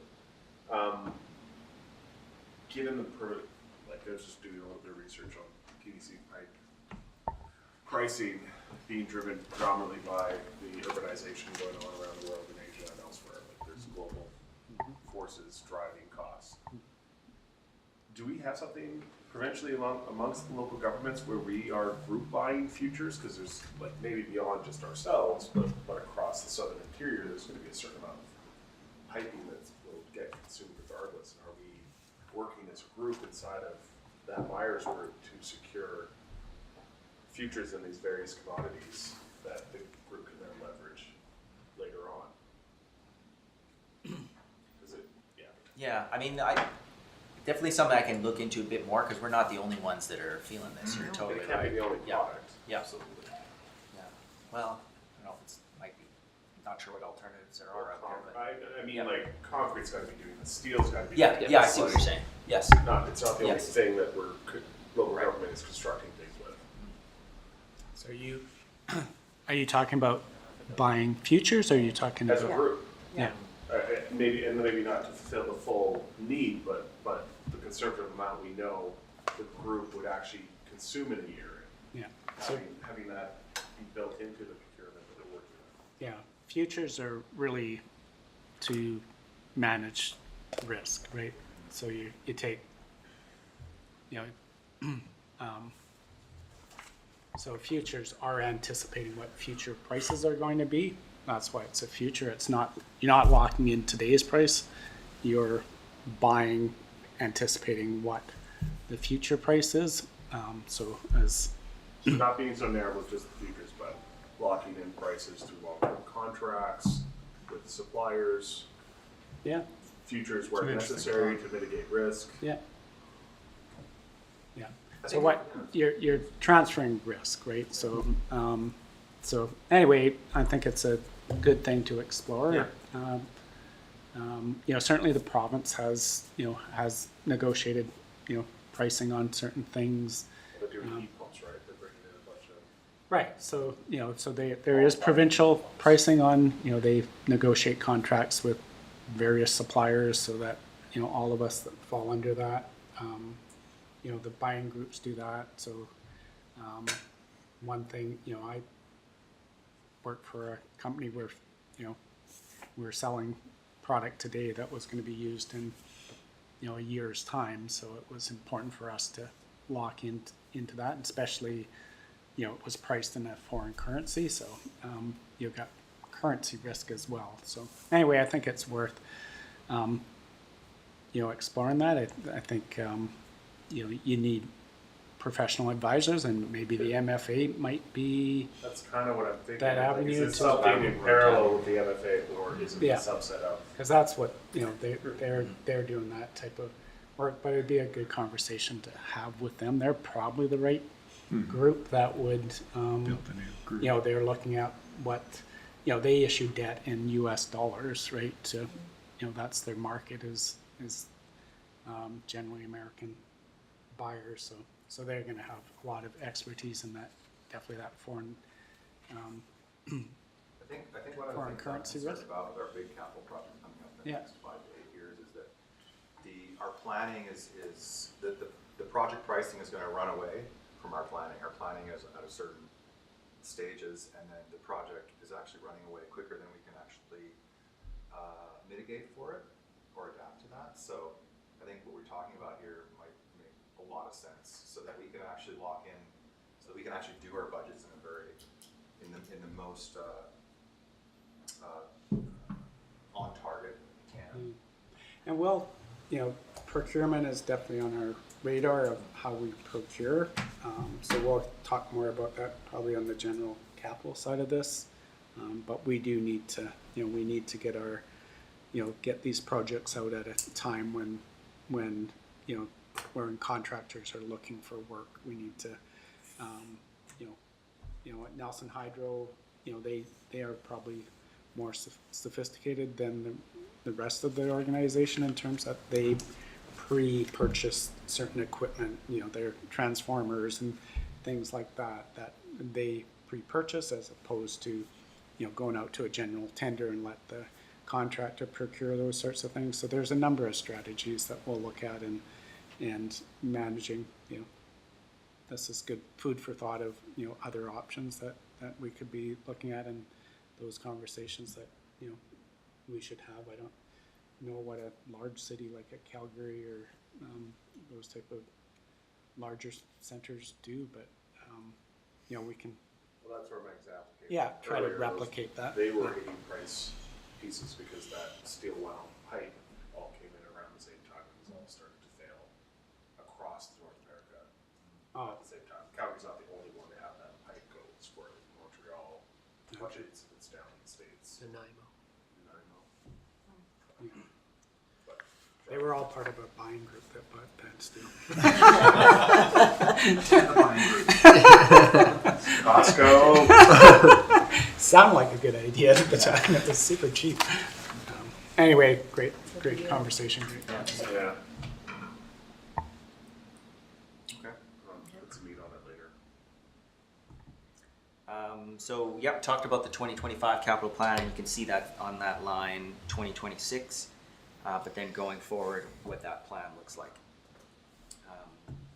Again, we touched on sort of those key pieces of 2027 being the start of that 5-mile pipeline replacement. Another component is 2029. You'll see that that line 22 distribution, that's sort of 600,000 a year, goes up to 1.250. That's when we start looking at Baker Street.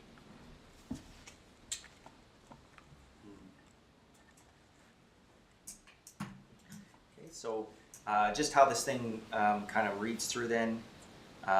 Just a summary of on that line 28 to line 33 is a summary of what your reserve looks like. So you've got your opening balance plus your contribution, which is your revenue minus your expenses, less your capital, and we do earn some interest on our reserve balances, and it gives you your closing reserve balance. And Jesse, I think this is a good example. You can see that in 2024 we'll have $6 million in that reserve. That allows us to do this large capital project of 5.3 without big impact on rates. Right? I have a question. Is there a best practice for replacement value versus percent of your replacement value existing in your reserve? Not really. Some municipalities have a policy where they set a floor, but I've seen it everything from 0.5% to 2% being a minimum, 5% being a maximum. I don't believe you should have a maximum, because you'll see later when we talk about wastewater, we've built up the reserves so that we could do these projects. So being bound by a policy I don't think is the right approach, but having a conservative floor, which I think 2% isn't a bad number to kind of work with.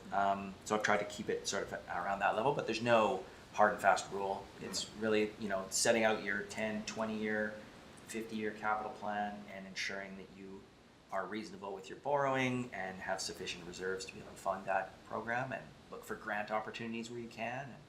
Can you anticipate federal or provincial legislation saying, hey folks, you need to start having reserves and they need to be to here by a certain date and they need to have this floor going forward? Yeah, that could come from that for sure. Do you think? Okay. Yeah. It is. That's a requirement. Not the reserves, the asset. But the asset management plans are a requirement. Valuation. Okay. Because you really need that in order to build this. Yeah. And that's historically, I think, when you look at that and like much of the regulation that comes in, it's to clean up those ones that are at zero, right? And try and actually, have a standard out there, so. And charging fees that are totally not in line with being able to manage your asset, right? Because the other important part of this is how we've managed debt. We haven't taken on a lot of debt to date because we know we have these larger projects and we have to create that ability to borrow for these larger ones. So it's not just your reserves, it's what you're carrying for debt as well. Yeah, there's some reserve graphs later, but you can see we've basically paid down our debt by the time we add any new debt. Chris, can you comment on, as we're looking at the whole sheet, and we're looking at the escalating of the annual rate. In year 10, 2034, Yes. up in revenue, we see quite a large jump in the availability of revenue and more contributions to reserves. And then, of course, that's where we see a massive jump. Are we just catching the tail end of some increases there? Or where's all this additional revenue, nearly $2 million?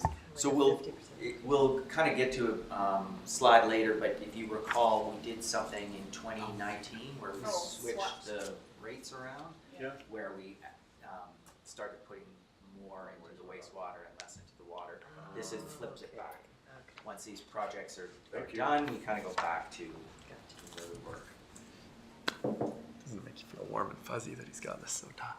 I remember the conversation, I remember why we did the shift, when I looked at that, I was like, Would there be an interest in a 5-minute break and just being aware that we've got 2 hours to do the next section? Does that sound plus the Done LWMP. with this Yeah, section? wastewater next, and then LWMP update. Okay, so 5-minute break. Yep. Recess. Recess.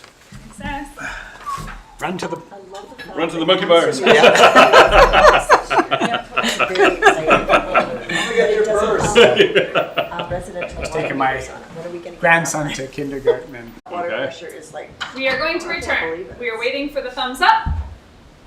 Not for me. I think for everybody, it would just be a collegial type of. It looked pretty cool. Yeah, everybody giving the thumbs up. I mean, Okay, we're back from We're our here. recess. Motion to reconvene. Councillor Pinheiro, second. Councillor Woodward. Everyone's in favor. Away we go. Wastewater. Go into wastewater, yeah. CFO. There were a couple of slides that we didn't talk about, but I think we sort of did. We talked about Baker Street. Yeah. This one's from 2022. I'll try and get an update on this one This for is water. when we do something, maybe at the council meeting when we kind of get to that point. But this is pretty remarkable, I think, on per capita water consumption over the past year. It's done some amazing work. Can I just add to that? It is remarkable in that we have saved, but I think if we compare our usage to other countries' usage, we still have a significant opportunity to use less. And I think we're doing some really great work. And as I mentioned to Scott, I'm really excited to see that conservation box on the slide this year. So thank you very much. Okay. And on to wastewater. Yes. Okay, so jumping right into the strategic objectives. So similar to how I sort of gave breakdown of the water system, this is how we're approaching the wastewater system. So really future ready, looking at things that we're focusing on the next kind of 5 years. Liquid waste management plan. So this is the process that we're going through. It's a provincial regulatory-ish type process. It does give us a bunch of approvals. Basically, this was, Colin's going to give a more in-depth update on this after the fact, but it's a process that we go through that when approved gives us not only regulatory approvals to actually go ahead with the project, also it doesn't avoid, but it takes place of things like a referendum for borrowing.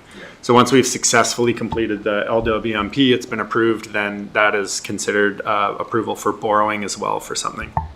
So that's, the process that we're in, a lot of value in that, and really is quite scripted in how we have to go through that. Additionally, it takes a full system perspective. So when you think about collections, it's easy, it's good to think about when you think about water and wastewater, a different way to look at it is distribution and collection. So it takes all the collections as well as the treatment into account. So looking at how much stormwater is coming in, are we doing something appropriate with that? Are we making sure that we aren't overwhelming our wastewater system? Is everything, our whole system, is our lift stations, are they prepared for what we have and what we're gonna have? Are we looking at how we're dealing with our biosolids after the treatment process and everything? So it's a really, really thorough process that is, I think, a great advantage to the province to have this available for communities. As well, we're really getting into addressing some at capacity lines. So we know that we have some collection lines that are at capacity, and we know that we have to upgrade those prior to development, fully coming online, where we might find ourselves in more of a pinch. So we're going through that. That comes from that 2022 wastewater strategic plan or master plan, where they've identified those choke points. So we'll be working to alleviate those. And then, of course, the aging infrastructure. This doesn't require a whole lot of explanation here. We have the forest main needs replacement/upgrade at the wastewater treatment plant. And then as well, we know the airport lift station will need to be upgraded to be able to push the volume required there. So there was that, I remember, I don't know, a year ago or something, there was that question brought up of whether or not the wastewater treatment plant was going to go out where it is now, or maybe it's somewhere closer. And that would change the force main by a bit. But we we won't really know that for quite a while. Well, and I'll let Colin kind of follow me up on this a little bit, but we've done a lot of work through the LWMP process that we've already been in. And in fact, when at UBCM, I met with staff to talk about this because, we found ourselves in a tighter spot than we originally had imagined ourselves, in that we had the federal government, the DFO, saying, hey, you've had too many leaks in your force main. We want to see a plan of when you're replacing it, and don't say it's in 10 or 20 years, right? Mm-hmm. And then we've had the province through the LWMP process saying, hey, make sure that you've really consulted with folks about where this gets placed, so on and so forth around town. And so there's been that competing sort of pressure of hurry up and get it done, and whoa, we're going too fast, right? So that was kind of the discussion that I had at UBCM with staff. And, really the only other viable spot that had been discussed is right down on 70 Lakeside Drive there. And to be frank, when I had that discussion with staff there and explained, we really feel like, I said, Nelson, or have any been to Nelson? One person said, yeah, I've been to Nelson, love it. The other person said, no, I haven't. And I said, well, we have this one, if you've been there, that we're really bound by, our we don't have a lot of vacant property. The one other location is right down, and it's on an old landfill on the edge of the lake, basically in town. And, CP lands are essentially a lot of the hydrocarbons are going through our landfill, and it would be, and then the person that hadn't been to Nelson was like, oh, I know the site. It's like, yeah, no, that I don't want to hear about building on there. So, well, we still have some process to go through. It really doesn't seem like a viable option. Moreover, when we spoke with consultants about, moving a plant like that into, a municipality, they said that oftentimes the savings that you might find by moving a plant closer kind of get chewed up on trying to make the plant not what it is, right? So scrubbing the air, making sure that it has some, some amount of attractiveness to it. So all that money goes into that process.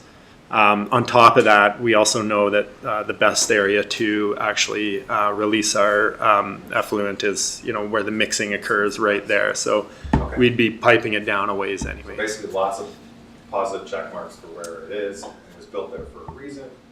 So yeah. It seems like a good place to be. Yeah. And, there's some more discussion around should the force main be out of the water, in the water.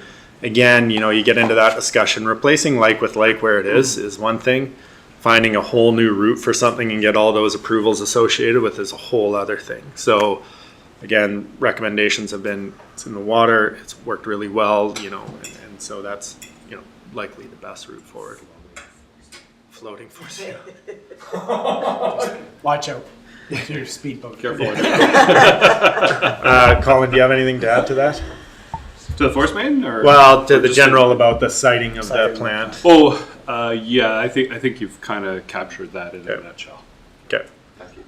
So yeah, that was, and so this isn't a new story to you all, so I'll be brief on the strategic overview and leave it at that. I just have one question on the terminology. So we're calling it the wastewater treatment plan, the new thing that we're doing. Liquid waste management plan. Liquid waste management plan, Yeah. and then we have the wastewater utility, and then we have this STP replacement. Oh, it's terrible. Yeah. Are they all? To me, they're all the same thing. Am I missing some? Is there a distinction that I'd like to just understand better? Okay. So thank you. The liquid waste management plan is the product, right? That the government requires the plan. Yeah, liquid and waste. It looks at sort of the whole collection system and culminates there. Now, I think the actual true terminology for a wastewater treatment plant is a pollution. No. What is it? No, a wastewater treatment plant is now the still official? that. Okay. They're often referred to as resource recovery facilities, all kinds of different names. I thought we were calling it the Chris Johnson Center of Excellence. That's what I thought. No. I'm sure there's some funds in there for a bronze statue. So a liquid waste management plan, so just carry on from where Chris was at. A liquid waste management plan is both a process and a product that is it is a product that is endorsed by council and then submitted to the province for the minister's approval. That basically initiates or clears the permitting pathway for wastewater treatment plant upgrades. You need permission to modify a wastewater treatment plant. That is what that process is. And Colin and I will be coming back to you in early November to talk in detail about that. So you have a product that's approved. The asset management plan that kind of guides our focus is the wastewater long range plan. That is that 2022 document. That is something we pay for and own. Yeah, that's where Colin, had his decisions and focuses is guided by the recommendations in that plan. Yeah, and the plant itself, it's a wastewater treatment plant. We call it. But we call it the sewage treatment STP. plant. We call it a sewage treatment plant, or Just an STP for short. It's old slang. Yeah. Okay. Which we'll all work together to eliminate. To be consistent, I'll parse that out, but I think we still call it a sewer utility and a sewer reserve. Yeah, and that's still fine. Yeah. Okay. It's still 1970s. So 1970s. Yeah, to me, this is complex enough. So as we're moving forward with this process and engaging the community, it'd be great to have a common language and terminologies so that we're not, glazing people's eyes over when Agreed. we start having the conversation. That's what I'm coming at. With We this. worked hard to make sure that our outward facing communications had simple, accessible language. I will work on beating finance in Perfect. Because I did the survey, right? That's right. Yeah, Awesome. you guys had the survey, I did the survey, okay. Awesome. I thought the survey was great. Excellent. Thank you. So is it a wastewater main that we're talking about? Wastewater main? Force main. It's No, force a main. force main is actually. Just talking about regular sewer mains, Yeah. Oh, No. yeah. Okay, You can sorry. call it a Yeah. sewer main. You can call it a. Which we You can't can call call it a sewer. wastewater main. It's fine. Those columns get too wide if we start putting wastewater on everything. So that's still WW. accepted. Yeah. Whitewater, wastewater. Okay. Okay. Major projects here. I'll run. I think you've got an updated list there, so I must run in your order there. So liquid waste management plan. I know you had a placeholder at the end. Did you want me to Park that, I guess. park that until later? Okay, so I'll park that one. So the SIP relining. Now, does everybody remember what relining is? Okay, and so we're actually, there's our contractor here has been here previously this year, and I just found out from Rob this morning, I believe on Saturday, they're actually planning on finishing up everything that they need to do here in the city. But yeah, so we've got numerous sections that are being relined. We don't have anything in the 2025 budget to do the relining, and that's actually on purpose. The reason for that is that you do better on the pricing of these, because there's a lot of equipment that needs to mobilize here, and so you actually do better with a program if you're able to get a bigger program that's actually got a substantive amount of work to it to then bring somebody in to do that. And so basically we're taking a pause on that. Plus we've actually had really great success doing what we've done, and so this will give us a little bit more time as well to put together a program that is aligned to really capitalize on getting that bulk purchase.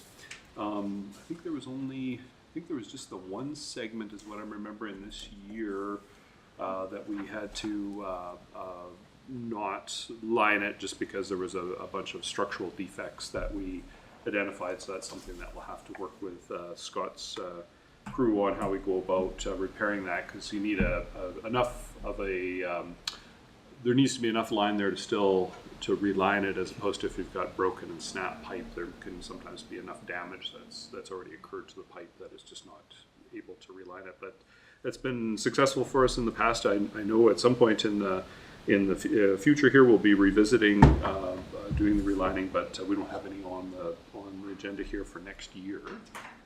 I think positive news is pricing's still pretty good on. Pricing's still pretty good on lining, and actually from a value for your dollar, when you take a look at the conventional, what you would have to do, from a pavement replacement and concrete and all of that disruption that goes along with it, relining really is there's lots of value in that for the community. So I think that we've done well in doing that, and this is certainly something that we will do more of in the future.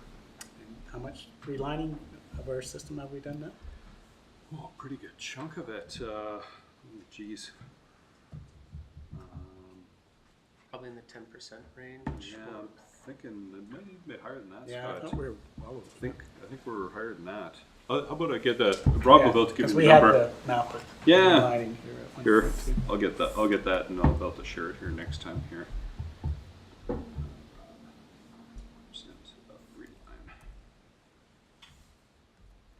You have a similar map on. Yeah, cemetery, of the so- whole system here. Yeah. Wooden system. I'll see what I can find here too, Colin. Yeah, you might be able to find it. In terms of our ratio of lining to existing system, it's actually a very high ratio for a municipality. So yeah, and your cost per linear meter versus excavation replacement is makes this this approach extremely worthwhile. Okay, what we got up there next? Sewer main upgrades.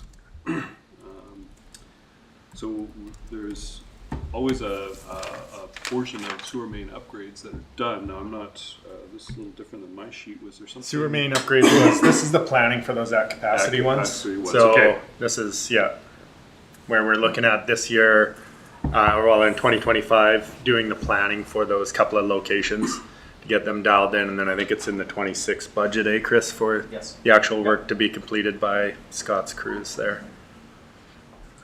I believe, So Scott's that's crews, internal. making them bigger? Like increasing big, capacity. Yeah. Yeah. Big and replace. Yeah. Now those ones you can't reline because it's not about condition. This one's about capacity. Yeah. So we're just one of them, is on the east side of town. So we have the health campus going in. We have potentially a big multifamily up there in the Cher Nelson site. So that's top of our list right now, is to make sure that that one has capacity to handle all of that when it comes online. Perfect. And I think the next one up there is lift stations. So there's a bunch of work that's getting finished up at the airport lift station here this year. There's a bunch of electrical switch, there's a transfer switch, breaker replacement, as well as some variable frequency drives for the starting of the pumps. I think too there was also a pressure transformer that I remember, a pressure transducer that had to be addressed there as well. And so that's work that's occurring here this fall. Within the sewer master plan, it had identified airport lift station was the one that had been flagged as the one that was of the greatest priority, which makes a ton of sense, being that that's the last lift station that then is pumping out to the plant. So it makes sense that we have that. There is ongoing maintenance and things to address in our various lift stations from around the city here on a go-forward basis. And so I think the next big one that they had flagged in the report was to be looking at the CP lift station, which is actually an exercise we're involved in looking at right now, just with the whole rail town end of things and the design of that. So it's actually something that we're in the process of working through right at the moment. And Colin, where are we with that study? Railtown. In Railtown? Yeah. Well, we've made pretty good progress. My recollection is that now we're needing to go back to the major landholder down there to let them know what some of our intention is down there and where we feel that the layout of utilities belong. But I think that we've been able to get it to a point where we actually have a pretty good understanding of what needs to happen. So just for a reminder for council, that's down in the Railtown area, the undeveloped area. Typically, if a developer, if that were to sell and a developer were to come in to develop the area, then they would pay for all the design and upgrading and everything. But because it's such a large undeveloped plot of what is, an extension of our downtown, we wanted to go in and at least sketch out a conceptual idea of what it will look like and what we want it to look like, such that any potential buyer is looking at that and they have an idea that this is what the city wants it to look like, and they don't come in with ideas of doing something that doesn't fit with our expectations. So I have a question about that. When I'm looking at this lovely map, there's no way to cut across CP and connect that way. It all has to go around with a lift station.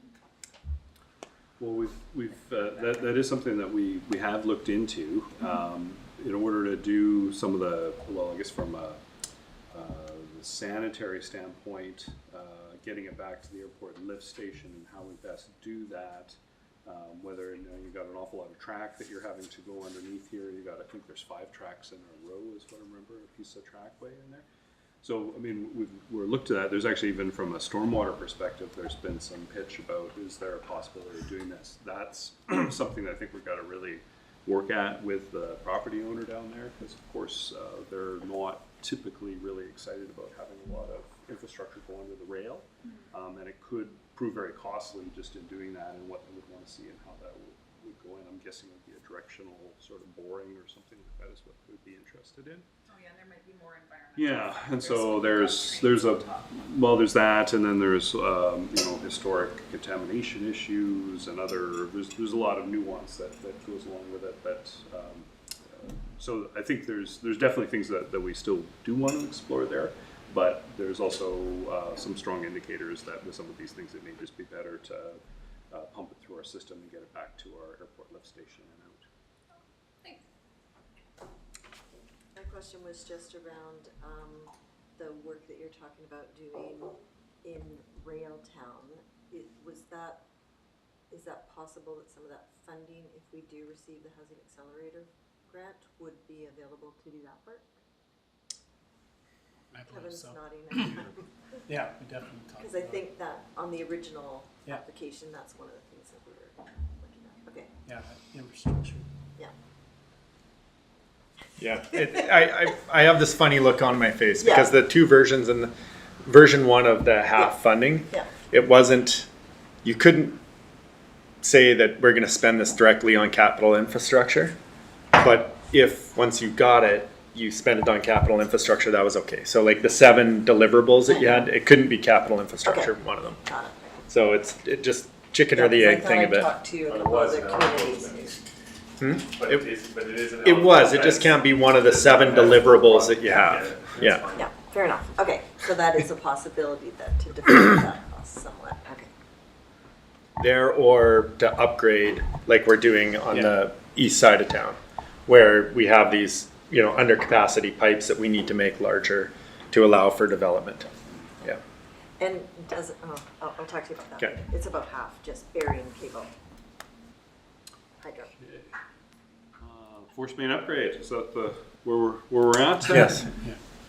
On my bifocals a little stronger, but I have to squint harder, I guess. Okay. Well, Chris already captured a bunch of of force main, but the city obviously has a old marine force main that carries the wastewater that comes from airport lift station. I guess it comes down Lakeside Drive and then out in the force main out to our plant out at Groman Narrows. And I think it's about a 50-year-old line is what I'm remembering.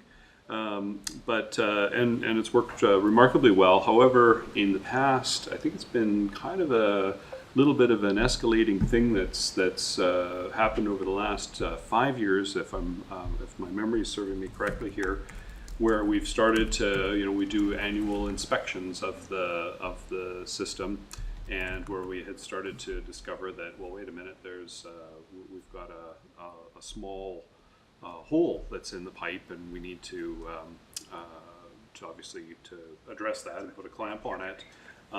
We've also had a couple of situations where at the treatment facility itself that the staff's able to see just by the amount of flow that's going through the airport lift station. Why did we not have the same amount of flow coming through the front door here, so to speak, at the plant? And so that has triggered us to, oh geez, we've got an issue, we need to find it. And so we always are diligent to go chase those down and to get them fixed as quickly as possible. But I guess the implication of all of this is that there's been enough, every time that you're phoning in and reporting that this has happened, because we're always following our requirement to report, and so we always report whenever there's an issue. And after you report enough times, you're putting up a big flag for yourself that hang on here. And so good on the feds. They came, and on May the 5th, the city was issued an inspector's direction pursuant to subsection 3871 of the Fisheries Act. And basically what they were seeking from us is that we know that you're busy fixing this, but what we're concerned with is that we're seeing that you can't just continually fix this, that you're needing to get to, getting to a force main replacement. And so they know that we're in a liquid waste management plan. They know that we've been working towards this. I mean, the good news was when they were coming in, I think sometimes these inspectors' directions are really to, hey, how come you guys aren't doing anything about this? This is to get you going in the right direction. I don't believe that when Inspector Coleman came and issued that was his feeling, because we could show him that, hey, we're doing all this work to move things along. And so really what we got was just some deadlines to try to, hey, let's try to detail this out and to get to this a little quicker. So what I was tasked with was to come up with a plan of attack by the middle of June. And so I complied with that, and what I did is I was working with our consultant on some options that we were looking at within our liquid waste management plan, and basically what we started to do was to expedite the force main as a standalone thing outside of the plan. And so we looked at a bunch of different routing options. So we considered the marine, the current approach that was taken. We also looked at if you were to try to run along the highway and do an alignment that way, so I would get the line out of the water, but you're right along the highway. And then the other way was looking at, is there a way that you could run it up the rail corridor? So after taking a look at the various options, and that was looking at it from both a planning and approvals end, the design requirements, how constructible is each one of these and the kind of issues that would come along with that, as well as what's the ongoing operations and maintenance that you need to do on these things. So that was all put into a large matrix. And what has come out of that was that the marine option appears, when you consider all of these variables, appears to still be the right choice for this. And so cost, is it? It's a balance of all of it, because it's not clear cut, that it's just a cost thing. I mean, there's the approvals that you need to get. There's the what access you have to it after the fact, even though you've got to use divers, but that's different than we need to now dig up a line along an operating rail.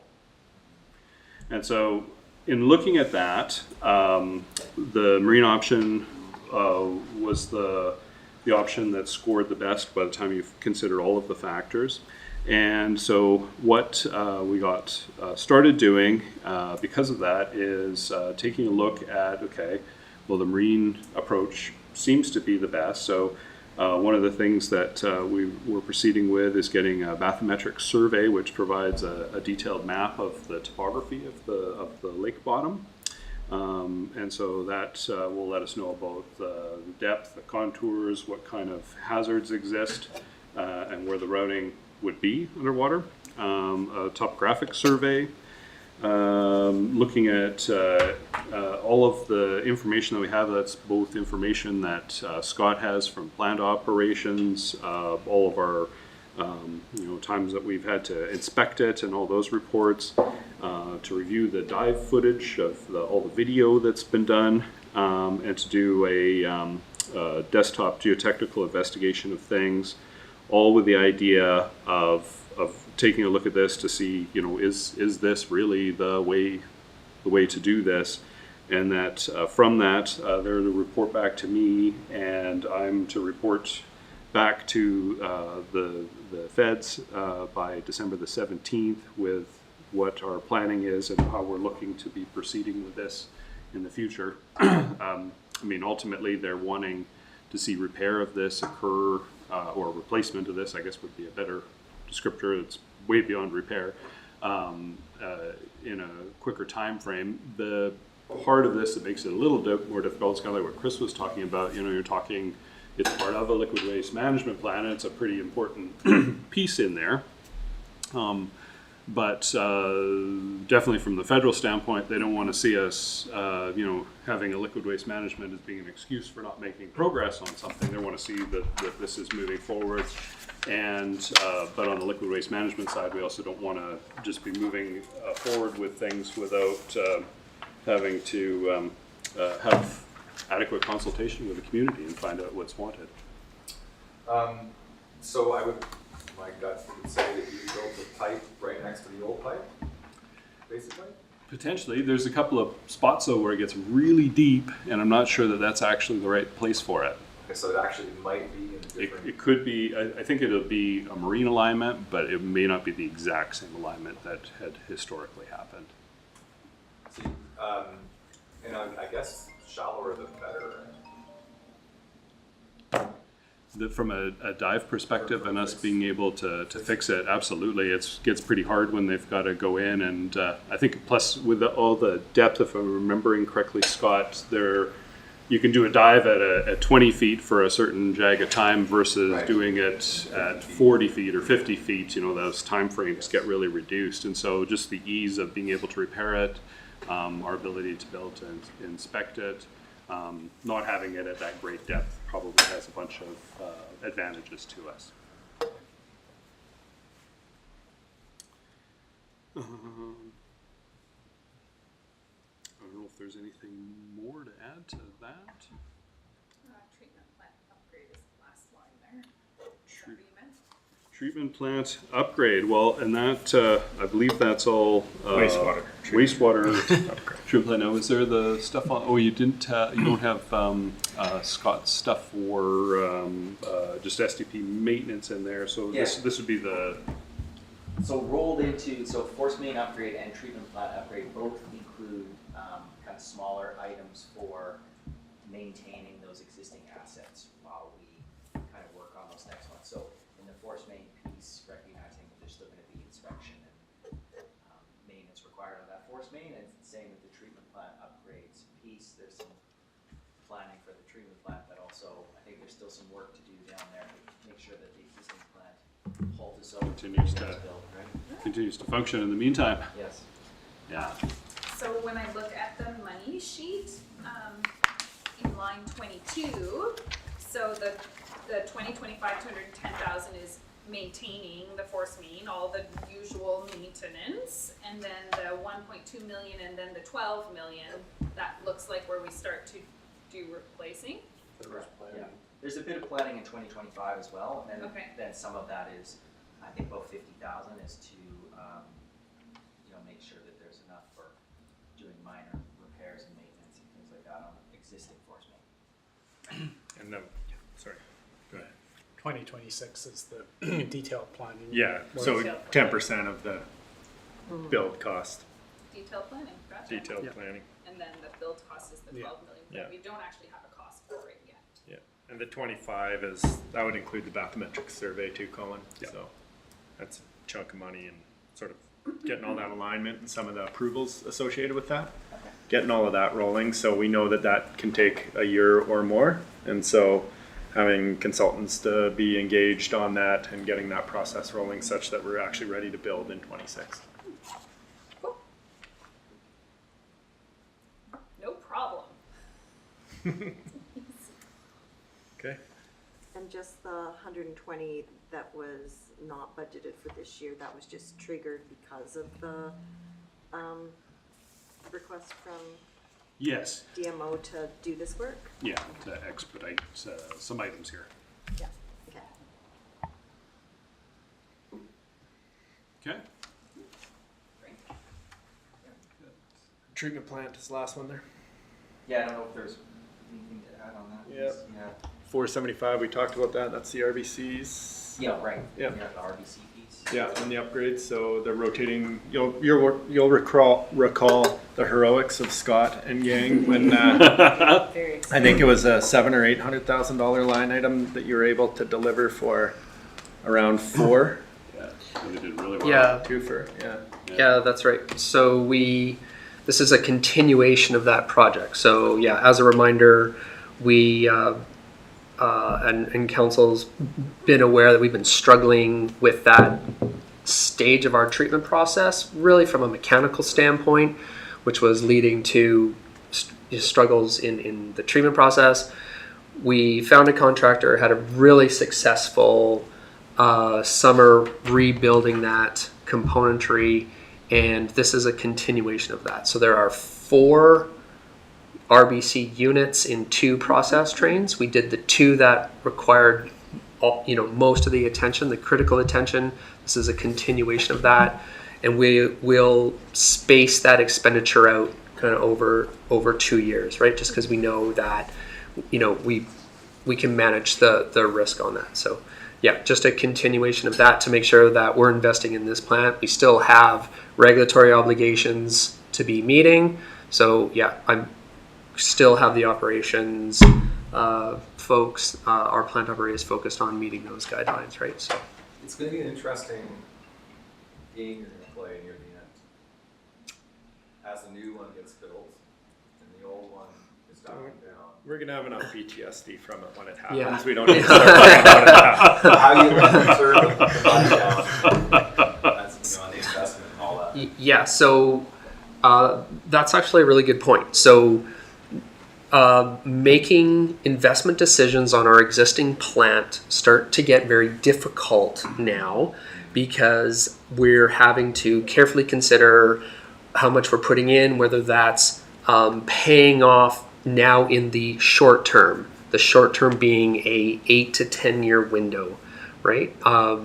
So then things will get even more compressed as construction's taking place, as plants being built around / over top of an operating wastewater treatment plant, and then yeah, you're right, having to switch that over and yeah, and that's kind of where that complexity that Chris is talking about comes into play, right? Those are going to be really tricky handoffs. Because when the new plant, I mean, there's going to be this day where this, or maybe I don't want to call it a day, but It's an hour that no one can flush the toilet. right. When the switch happens, right? Yeah, so I mean, maybe it won't be just one switch. Maybe there's going to be a couple of switches, because switches like that actually will need to happen with the force main when you go from the old one to the new one, right?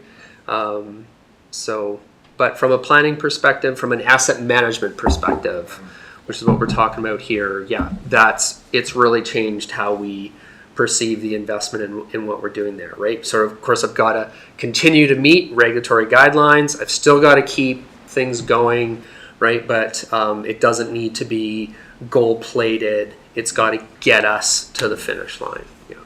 So I guess the espresso bar out there is out then? Yeah, espresso bar is out. Well, that'll be part of the lobby of the Chris Johnson Center of Excellence. Be my statue. Yeah. Pulling it. This is all his fault. I want you all to know this title that is. Anyways, carrying on. Gotta laugh a little bit. Relieves the PTSD. Yeah, look at how happy he is with himself. Look at all the team building. So yeah, the long-term planning piece, I guess we could shift over to the big sheet if you want to, but I think people can start looking at it as we went along.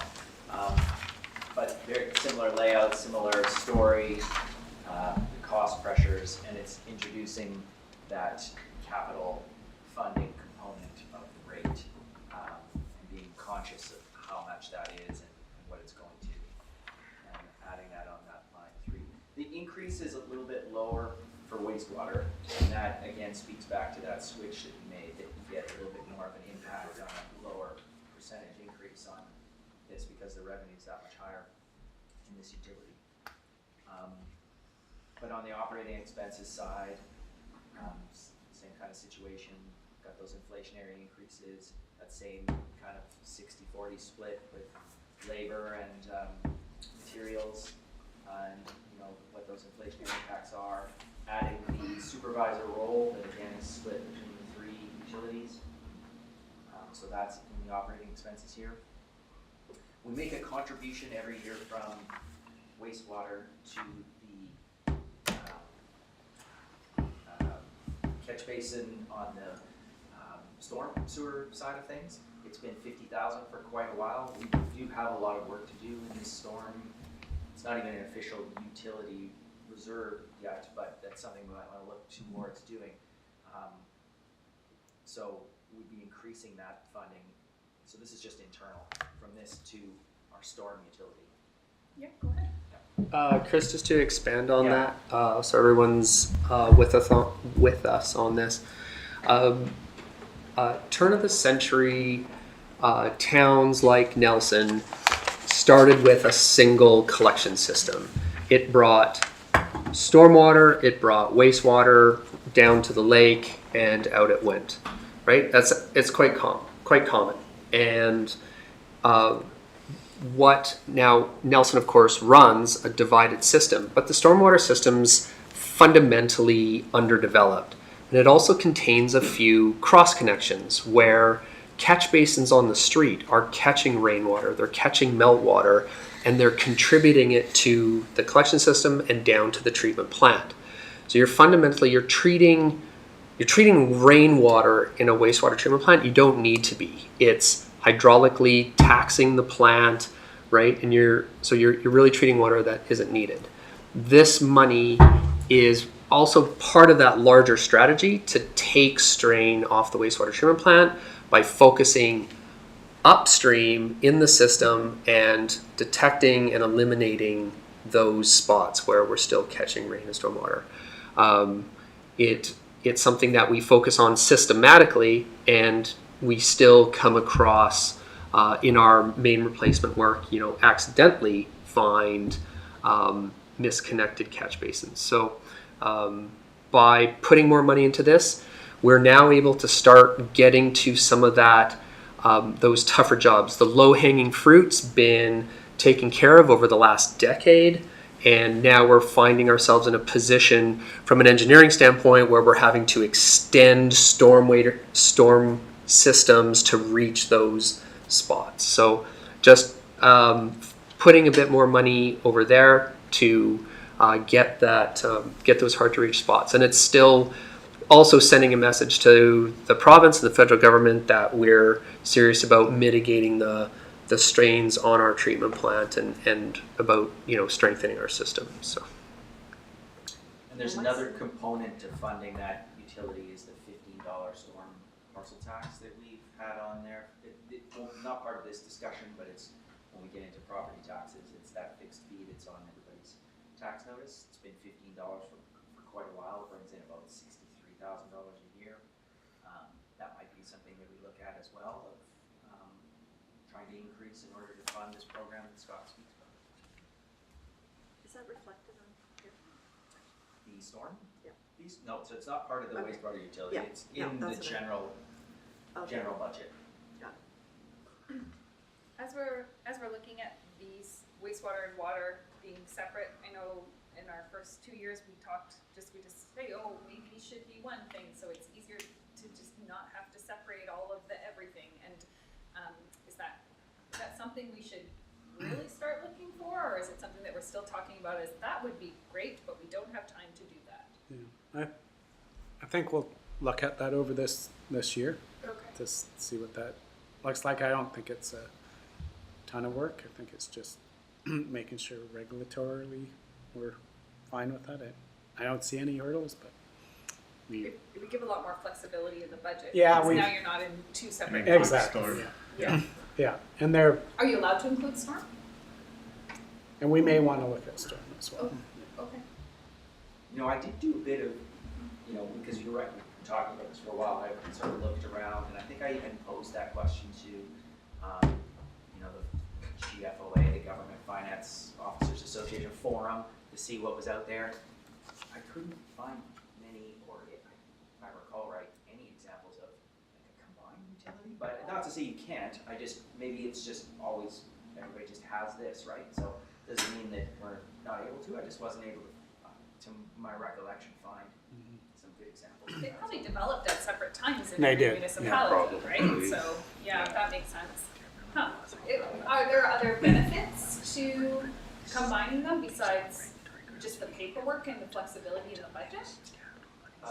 It could be, I don't know, I mean, I spent a lot of time kind of bouncing money back and forth between the two of them. And trying to, you know, do we borrow in this one, look for grants in that one? It sure would be easier if it was just one funding source, grants, capital.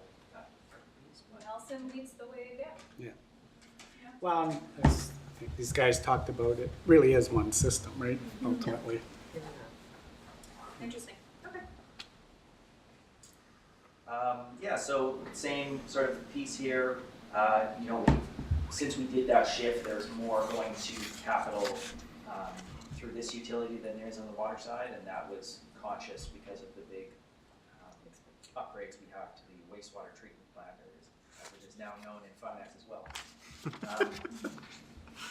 Starting with a pretty significant reserve balance on that line 29 of 18.8 million, and the expectation in 2025, because we're still in that planning stage, is that we will grow that to 21.5 by the end of 2025.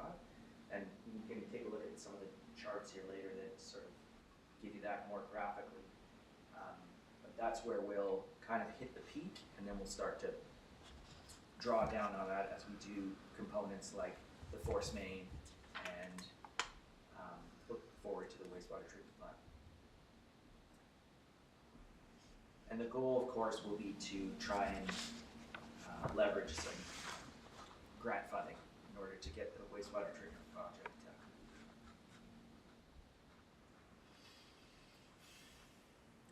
Am I right that we're looking in like around 90 million for that rebuild?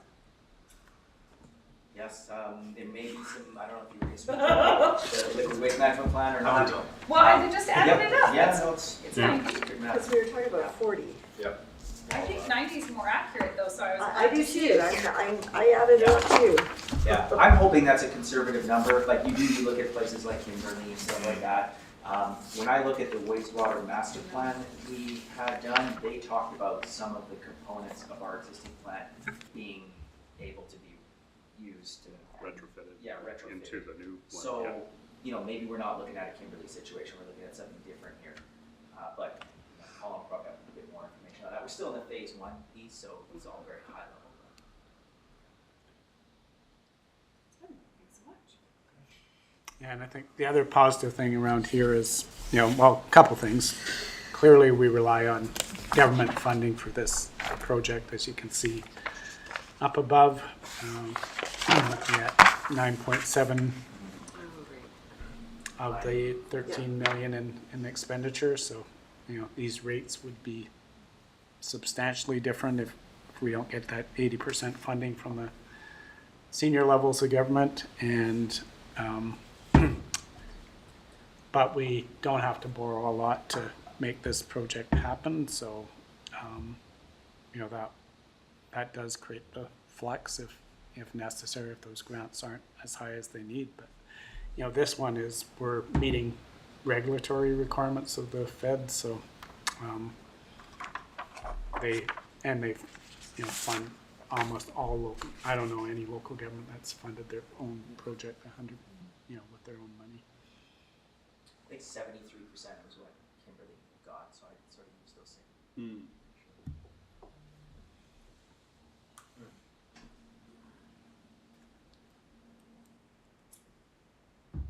And another important messaging piece, I think, when we do go to send out the water and wastewater rates is that block at the bottom, like that line 39 to 42, where just communicating to folks where that rate goes to, and that I a significant portion is that capital side of things, and that is for these projects we just spent the last couple hours talking about how important that is for,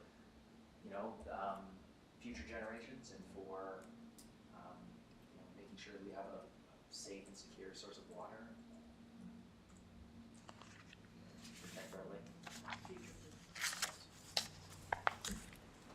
And really, when you look at the operating side of it, it's like $30 a month you're paying to,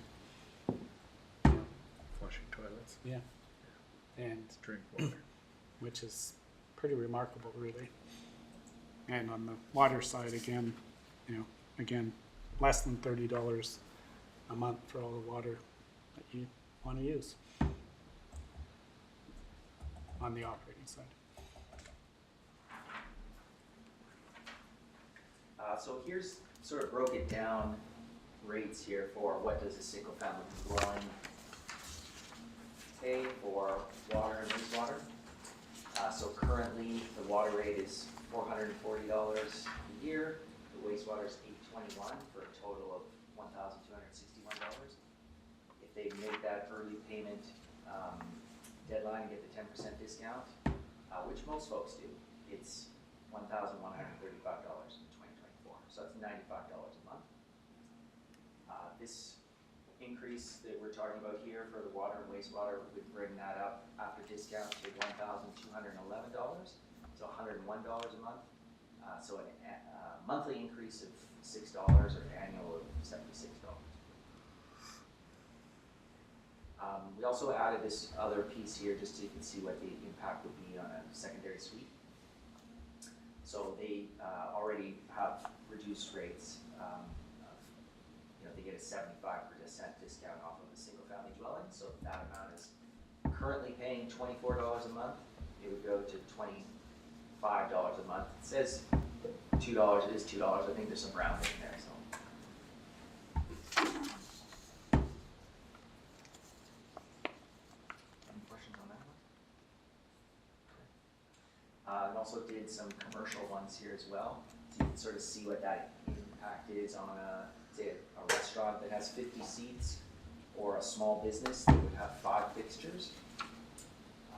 Their rates, this is on per fixture count, are higher than the residential.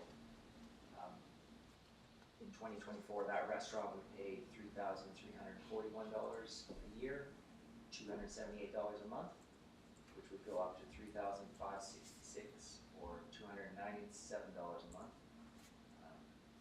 So it's an annual change of $225 or $19 a month. And similar kind of numbers there for a small business.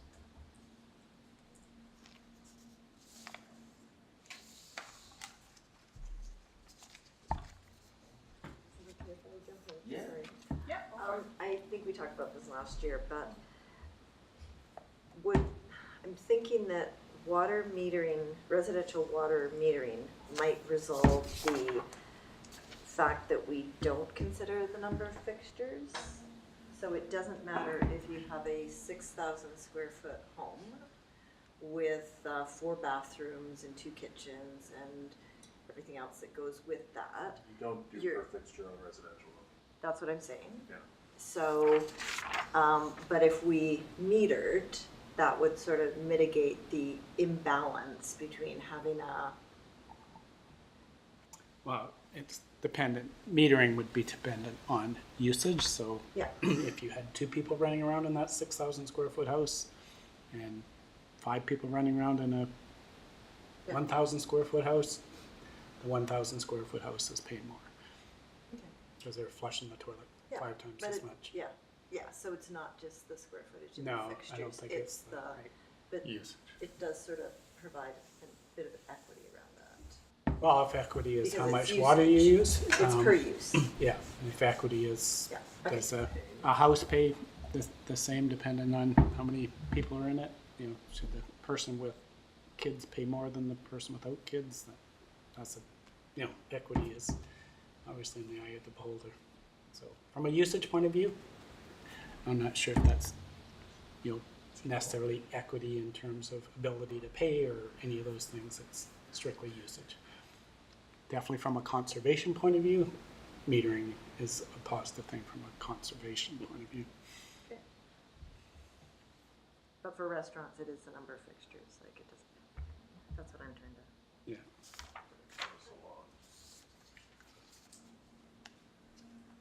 This is a chart that shows in the line at the top there, that's the balance in our water reserve. There's a couple of colors there, they sort of I can't describe. The colors are very Maybe you similar. need to use yellow and green Yeah. or something in the future. It's blue and green, but yeah. Blue and green, yeah. Yeah. It looked a little better on my computer screen. Yes, the contribution to the reserve and then the capital expenditures. So, and then the bottom part in dark blue, that part I got. You can see that the borrowing that comes in for the 5 mile line replacement. So the biggest impact on the reserves is in this current year as we finish up kind of those first 4 stages of the water master plan. We do that finished water storage. Then we move into the 5 mile line replacement and we'll look to borrowing to kind of complete that project off. For the wastewater, I backed this one up a little bit because I wanted you to see what that looks like if we go all the way back to 2018 when we started to build those reserve balances out in anticipation of doing the wastewater treatment plant. So you can see it's been a conscious effort over these past years to bring that reserve balance up to where it is so that we're able to draw down on that now to do those things like force main and a wastewater treatment plant.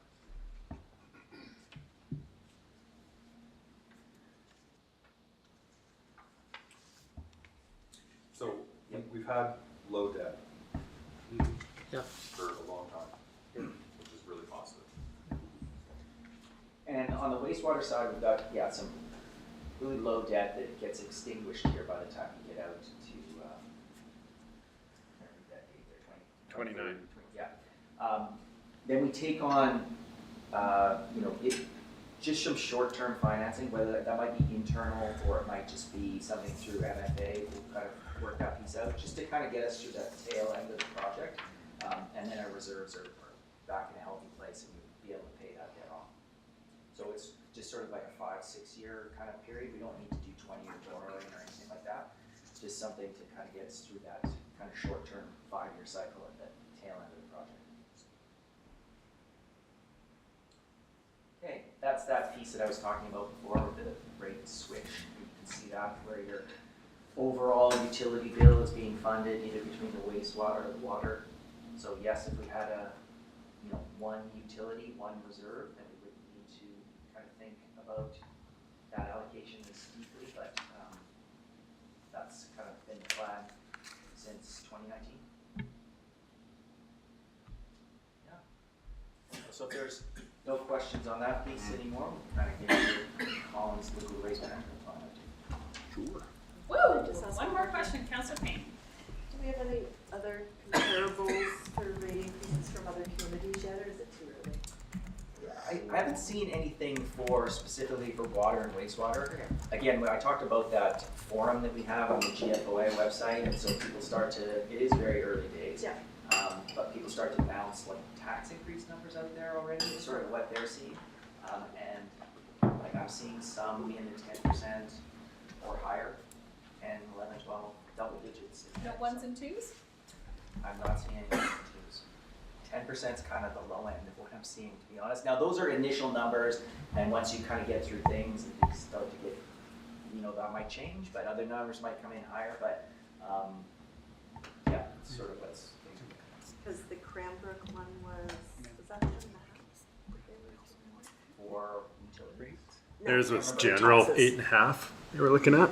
Oh, okay. For this year? Yeah. For this year, they put out that survey. survey. Yeah, like Yeah. 8 Oh, point yes. Yeah. 6.4, something there in that Yeah. mid to high 8 Yeah, range, okay, and that said was it. that's inflation, like delivering the same services we delivered last year. Yep, okay. All right. Take her away. Okay. Well, we mentioned the liquid waste management plan earlier, and I think that Chris really characterized that well. I guess the one thing that I can remind everybody is that we were able to, in 2022 get an SPF grant in order to undertake our liquid waste management plan. And so this is something that's being funded by a grant, which is fantastic. It came along at a perfect time from my perspective when we were really needing this. So I think this was good. The liquid waste management plan, again, it's a regulatory document that involves a lot of consultation, and with the whole idea being that when you finish and get an approved liquid waste management plan, that you're truly now moving forward on doing things, as opposed to, okay, now we're having to go through a whole new regulatory hurdle, and that you spent all this time working towards something to only now have to go through this whole process. And so that's kind of allowing you to advance through the process and getting you to where you're getting more to the being able to do a design and construction. We've had our public outreach portion of this that we've done, and we had done outreach both with the OCP work that Natalie's been doing, and so we had piggybacked on that, doing some outreach. We had gone to farmers markets to get feedback on the liquid waste management plan, and we had gotten feedback through those processes, but in doing this and giving an update to the province, one of the things that they really flagged is that, hey, this engagement of the public is super important to this. And so we took that to heart, and we went what I would consider to be the extra mile on that. And there was actually a bunch of mailers that we sent out to try to get in front of people and to make them aware that this is out there, because we really truly do want people to give us good feedback on this. I mean, this is a big important decision that we need to make. It's something which really it's some generational infrastructure that we're going to be building, and has something that's going to have a long-term impact on the city. And so we really do want good feedback. I believe that the folks that we've got on our advisory committee, I think we're getting really good input from those folks, and so we've been out, we've gotten feedback that's come in, and there was a draft stage 1 report that I had an opportunity to take a read through. Scott's had an opportunity to take a read through that, and we provided some feedback on that, and we're going to be getting our stage 1 report back, which is going to be shared then with council. What we're wanting to do is to give you some opportunity to read it. There's quite a bit of material that goes into it. You'll get that for Christmas as well. Yeah. Merry Christmas, early Christmas. I was just thinking about the master plan that we have that's like 200 pages. Yeah. It'll talk to you for summary. Yeah, it'll be every bit of the 200 pages. But I do believe that there's some really good, it's a good report. I think that it's really tried to pull in the issues that we've heard and the feedback that we've received. So I think that it's tried to do a good job of that, as well as, with things like we've had in the middle of this with our force main issue being escalated. That throws a little bit of a curveball into things, because normally you'd be going through all this process and you wouldn't be jumping in on parts of it. And so I think that we've tried to roll with that as best we can. From the draft report I have, I don't want to be a complete spoiler here, but I thought I'd give you a little bit of a heads up of some of the things I think you're going to be interested in seeing in there. So as pointed out by Councillor Tate, there's some very large capital investment that's coming. These primarily are related to the plant itself and to the force main. And again, these are things which are kind of more of a generational investment. This isn't something where you're going to be investing at this rate, ongoing for the long haul. This is something where you're really looking at these big capital investments that are really timely right now, and are things, again, we want to get right, but that there are some big capital investments that are coming. One of the things that is mentioned in the report and talks about, and is something that we'll have to work on too as part of the work that comes after this, is, there's other things within that sewage master plan that we got. There's a lot of work in there as well, And so you've got already a bunch of work of things that you need to do to keep your system going, and then you've got these big pieces as well. And so part of what we need to look at is how do we do this? You still do need to be doing maintenance activities and keeping the rest of your system working and deal with those things, as well as you've got these large capital investments that you need to make. So I think that a big part of ultimately where we're going to have to get to is a bunch of financial planning. Ultimately, is where it really gets to is how do you best go about doing this. Councillor Woodward? Just looking at this picture of the old plant here, and my wonder is what we're doing with the RBCs. Are there other components that could be major investments that need to happen in this plant between here and the new plant that have been identified? We haven't settled onto a process technology yet. So one of the things that I'll just, without knowing, I'll take a wild guess at this, but RBCs are an older technology that you're not seeing in current facilities. And if we were to be starting completely new today, they would not be recommending RBCs to us. However, there's a couple of different technologies that have been used for places that have had RBCs to retrofit your tankage that you have and to change it into a new process. And so there's, I think it was called MMBR, which is instead of having these big rotating discs that Scott has that are in there right now, which have a whole bunch of little tiny plastic discs that are kept in suspension through aeration, and basically they function kind of like the big system would, but it's a whole bunch of little discs. The nice thing is that unlike the big system where shafts can break and big chunks can fall off of it, and all of the headaches that Scott and crew have been having to deal with, you don't have that with MMBR. I mean, it has its own set of things that need to go along with it. Nothing's foolproof, nothing is completely easy, but some of the big pitfalls that go along with things. So I guess what I'm getting to, Councillor Woodward, is that something like where you've got the RBCs, do I necessarily see those being, backfilled in and us walking away and not doing anything with those anymore? Well, probably not. What I would see more would be that we'd be retrofitting what's there into a modern technology, and that footprint would then be upgraded or made current. So you're saying there could be some blending of a new unit and this unit retrofitted together? I don't see us throwing away the old plant and building a brand new one right beside it. What I see is us doing some changes to the existing plant, and there'd probably be portions of the plant that would either be kept as is or would be retrofitted into something new. Okay. And I guess my other question is, have there been components in the old plant that are under threat of breaking before we get there? There's always things we don't want to curse ourselves. I'm not trying to curse or anything. I guess like with the RBCs going down, and that was a big investment that had to be done. Is there something similar? Like, are we budgeting for this component might not make it, so we're budgeting for that? I can address that. Most of the other maintenance projects that we're facing at the plant, I'm actually able to address through the operating budget as preventative maintenance or life cycle maintenance. So that's the good news there. I think your initial question was around, was there any other big ticket items?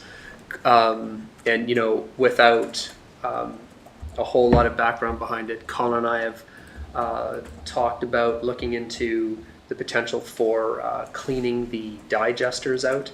Those devices typically accumulate gravels, rags, and plastics and lose their efficiency over time. We're looking at whether there's a payoff there in doing some maintenance on those and then running them for the next 10.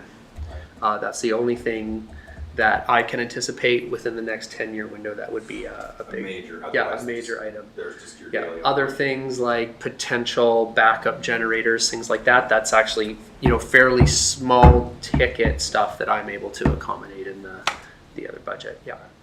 And undoubtedly, Scott will unfortunately probably have to deal with some pumps and have to deal with some other broken components just because of the environment that everything's in. I mean, it's a highly corrosive environment, and so there's always going to be some things that will need to get done here.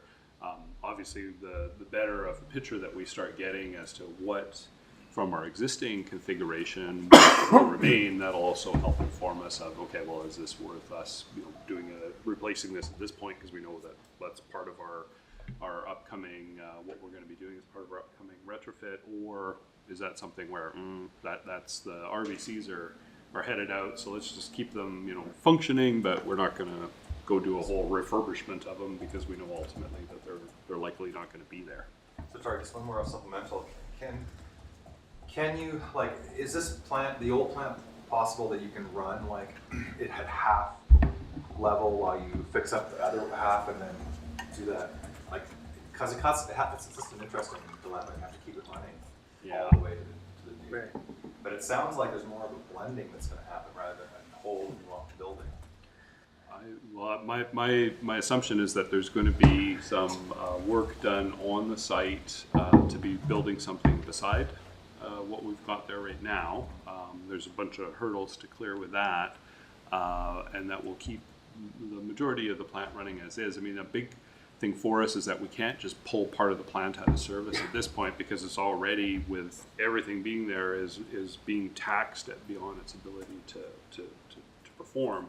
So to further remove componentry would be difficult. There could be parts of what we need to do where we're going to have to engage the regulators and say, look, in order to do this, this is something where we're having to do something. That may be something where we need to get specially permitted for a period of time. That's not something that I believe that they would necessarily like, but at the same time, I think they also realize the practicality of it, and if they can see that we're committed to getting to what they want to see as the end zone, that there could be some things that maybe need to happen along the way to help facilitate that. But those are all discussions that we'll have to have when we've got a much better picture of what we're looking to accomplish there. Okay, thank you. So, Colin, along that line is the new plant. What's the components of it? Is it higher level of treatment? Is it capacity? What are the major components of a new plant? Yeah, so our... Can I just have on go to ahead, that? sure. Can you talk about the power as well? Is it fully electric, etc.? And go. Okay.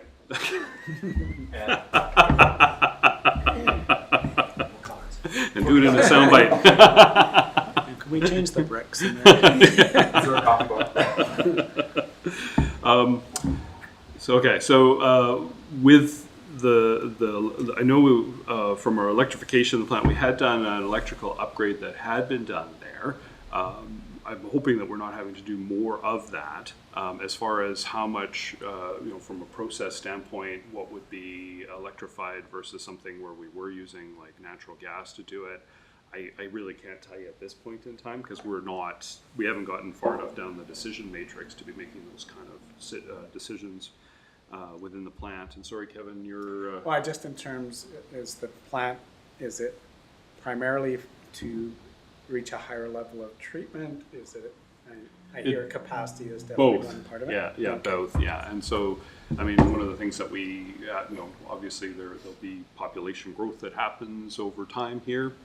And so that's something that we need to account for in it, as well as, we're not meeting current regulatory standards, and in building something that is a 50-year facility, you're wanting to really take a look out and see, okay, well, what's, you don't want to build it so much greater than what your current requirements are, but at the same time, you are wanting to be mindful of it. There's going to be some tightening up of things. So yeah, to be able to handle the kinds of loadings that it's taking, as well as to be able to handle just that increased volume of loadings, are things that we want the new plant to be able to do. Because we're secondary treatment now. Yes. And are we going to, is it tertiary? Well, I think that ultimately, if we can do that, because I mean, it's that final polishing that really does that extra mile. I think that too, even though now might be considered to be that, hey, we'll be doing much better than what the current regulation is. I think something like incorporating tertiary treatment though gives us that, how would you put it, kind of is thinking down the road as to what's coming, and as regulations get more stiff, that us having that tertiary treatment would, you know, kind of allow us on our plant to be able to meet levels for a much greater period of time. So I think ultimately we probably will see some tertiary treatment that will go along with this. That makes sense. And will it drive operating costs? Well, there's a really good question, and I think that one of the key things that we need to look at when we're considering the technology that goes into it is we really got to have some good questions about the O&M end of it. I've certainly been given sales pitches before from designers that say this is the greatest thing since sliced bread, you should go with it. And then when you meet somebody from another community who's dealing with all these wonderful slices of bread, they tell you, oh my God, all these slices are a nightmare to deal with. And so I think that that's something that we really do want to think about too. I think we want to kind of strike a balance. We need something that's relatively bulletproof and isn't really complex, because to me, the more added complexity you get to it, the more, you know, maintenance end of things, plus even operationally, it just gets more complicated. So I think we need something that's robust, but not overly complex.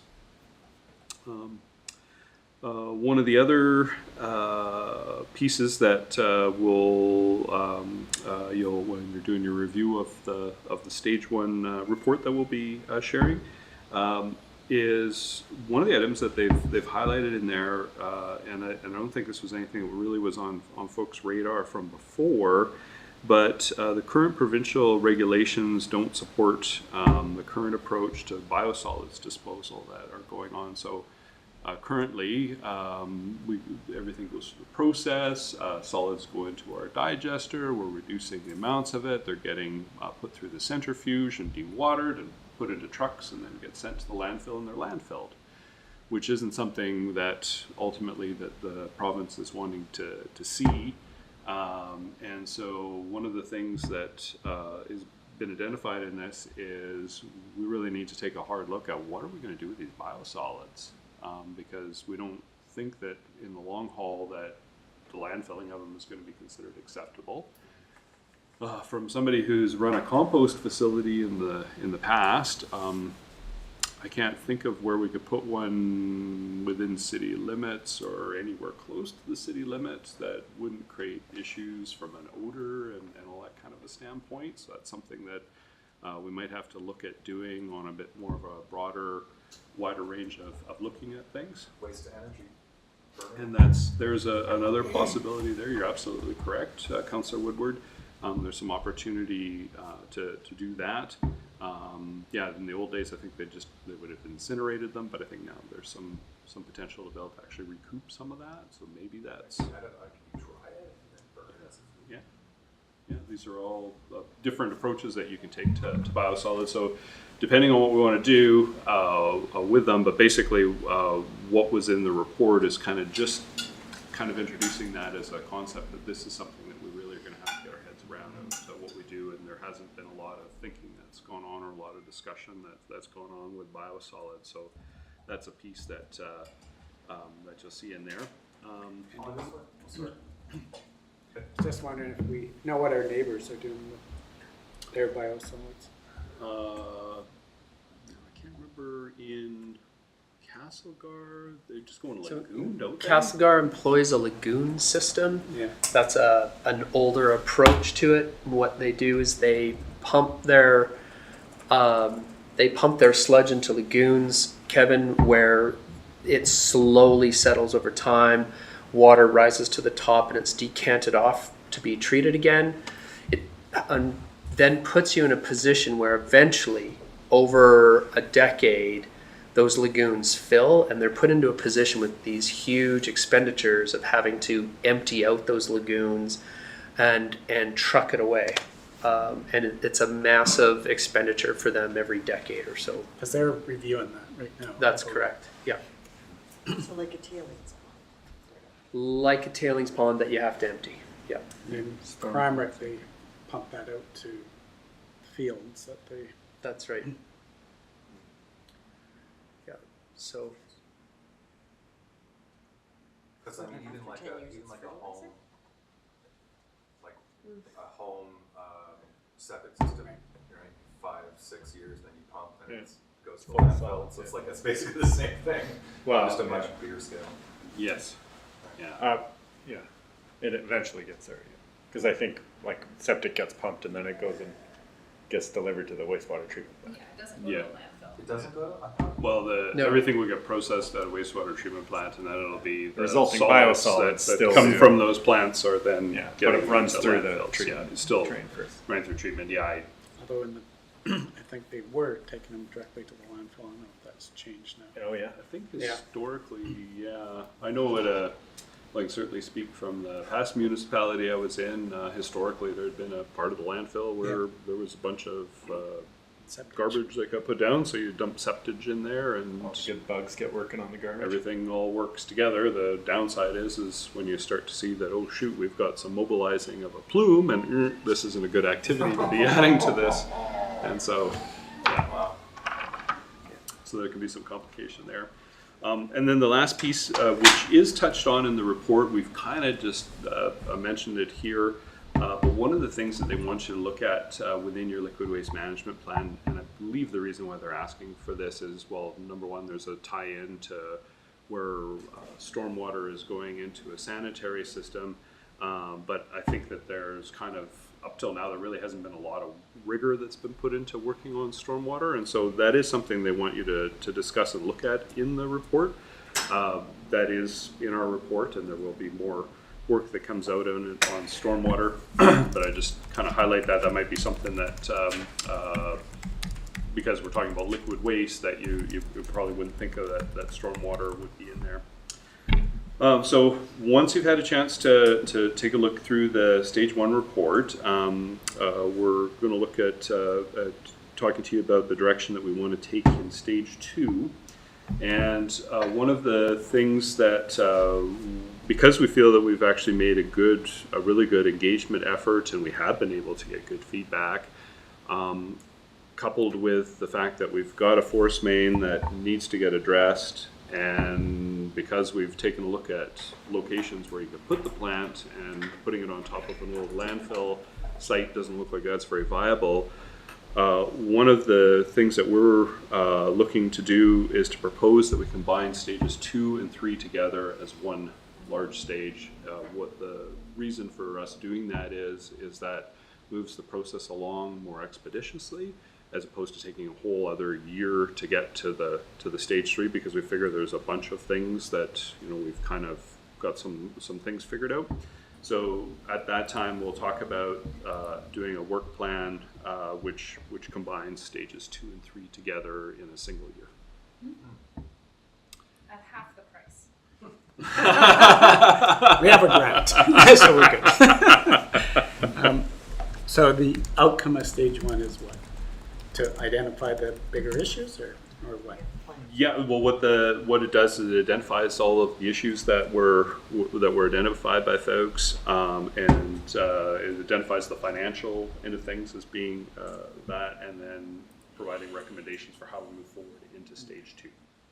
So I think it's actually a fairly well written document. I didn't find it to be something that was laden with jargon or really highly technical. I think it's actually a fairly straightforward in how things are laid out, and so I think that if you take a good read at it, that you'll actually find it to be quite informative, and I really do think that the feedback that we've received has been really good, that we've been able to get that in, so we can in making these kind of big decisions, we can make sure that we're capturing the values of our community. So the question that I have is that there are government grants available for this process. And normally in this process, the force main would be included. Well, the force, as part of the liquid waste management plan, everything that's conveying your liquid waste to your facility, all of that is going to be considered. So I mean, the force main is part of this plan. The thing is like what I was saying, is part of the reason of trying to combine phases 2 and 3 together is because we're seeing that something like the force main, we just need to resolve this, and this isn't something where an extra round of planning, I think, is going to add to it. It's more that we got to get to the constructing of it.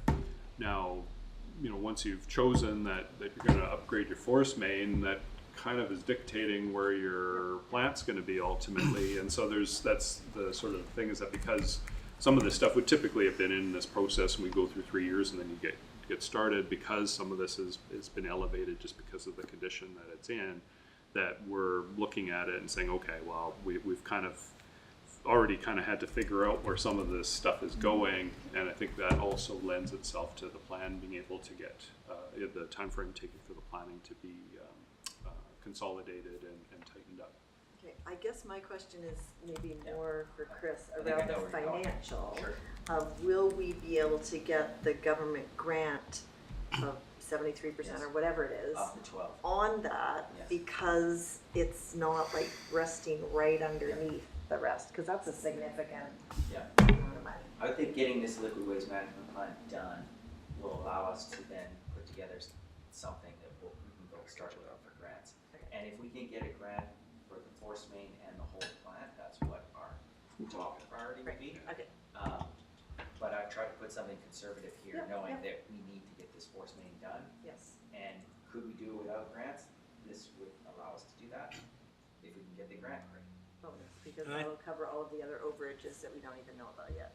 And I think the fact that we have an order on this, Yep, yep. you know, like, what was it, Powell River or something, let their whole system blow apart and they got 80 million in grants or some crazy. Prince Rupert. Okay, Prince well that Rupert. feels better. Yeah, so we'll definitely be applying for grants. Yeah. Okay, thank you. And I think that was most of what I wanted to talk about as far as a liquid waste management plan update. Yeah, and I think in terms of the force main, like, I would say most community has options around where their, you know, wastewater treatment plant will go, and they can be very controversial in communities. You know, we just don't have that. So, you know, I think the process we have to follow is for a normal community that could put it in 3 or 4 different places. They tend to be in near residential areas or that people aren't super happy about, and they're, you know, not, to me, that's some of the significant costs you're seeing in these. You know, when I was talking to a lawyer in Vancouver, they were putting one where she lived in North Van or somewhere, or West Van, or I can't remember exactly. North Van, yeah. And, you know, they had to put it on a site that was not a site you probably wanted to build a wastewater treatment plant, but, you know, the community sort of forced that sort of decision, and I think that's why you have these processes, because people need to know, yeah, we could use this site, but it's gonna be a very expensive plant, right? We just don't have any of that. There's just, you know, where ours is located is, you know, there's no residential around It's it. pretty optimal from when you consider the siting of a plant. Yeah, and And the mixture. Yeah. yeah, we have no mixing zone. real choice. You know, I think the other piece that I don't know if we are exploring in this is, you know, the potential for Nelson to expand to the west, right? And, you know, is this plant facilitating that opportunity in the future? The boundaries, at boundary expansion. Because that's It's well cited for that. That's where the Yeah, it'd be well suited undeveloped for that. lands are really around Nelson, is in the Blewett. You know, tag. And the housing needs assessment, that's something that, does that, like, do you take a look at that and factor that in? Yeah. 100%. I mean, it yeah. was just so great the other night, we just had so much more detail, I think. Yeah. And so much more usable information than any of them that I've seen previously, so. Yeah, when I spoke with our consultant out there, you know, he was excited about the same thing. He already, so It's exciting. it's a great piece of data that you It is. input into the whole calculation, right? So. Yeah, And I that think process the government came up with is. Yeah, and we need Area E. Oh, yeah, area E, but yeah, that chunk area E. A defined portion. Yeah. Go team. Are there any other questions for the fabulous staff? Is there any direction or referrals or other thoughts that we need to come back to? Yeah, I guess the biggest one is you've seen what the rates were projecting here. And don't have to answer that today, but for the next meeting, we really need to know if that's, you're comfortable with that, you know. Are you looking for places to trim or expand? Those kinds of questions. Well, I think what we're saying is this is a realistic, somewhat, well, I wouldn't even say conservative, because there could be pluses and minus significantly in some of these large capital projects, and we're relying on grants, et cetera, so.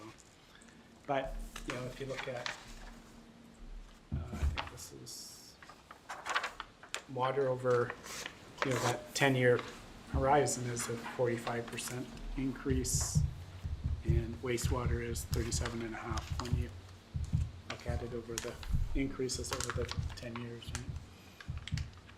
Right? I think me and you sent the Cranbrook budget thing to you. Oh, we did send it to everybody? So I don't know if anyone's had a chance to look at that yet. But one of the things that I found really valuable in that was that mentioning some of those factors, like a truck. You know, 10 years ago, a truck used to cost this much, and now it costs this much. And, you know, obviously we need new trucks. And 10 years ago, a piece of PVC pipe, that wasn't one of their examples, but just so people understand, like, we're not inflating these things. We're managing these things. But for me, when I read those statements in their survey, it really went, oh my goodness, that is a big change, no wonder. And then they also started asking the questions. Well, you know, if we didn't do this, you know, your taxes would be less, but how much value does this have for you? And I think it just allows you to formulate that, well, yeah, we do want water running from our tap on a, you know, consistent basis that's sanitary and everything else we need.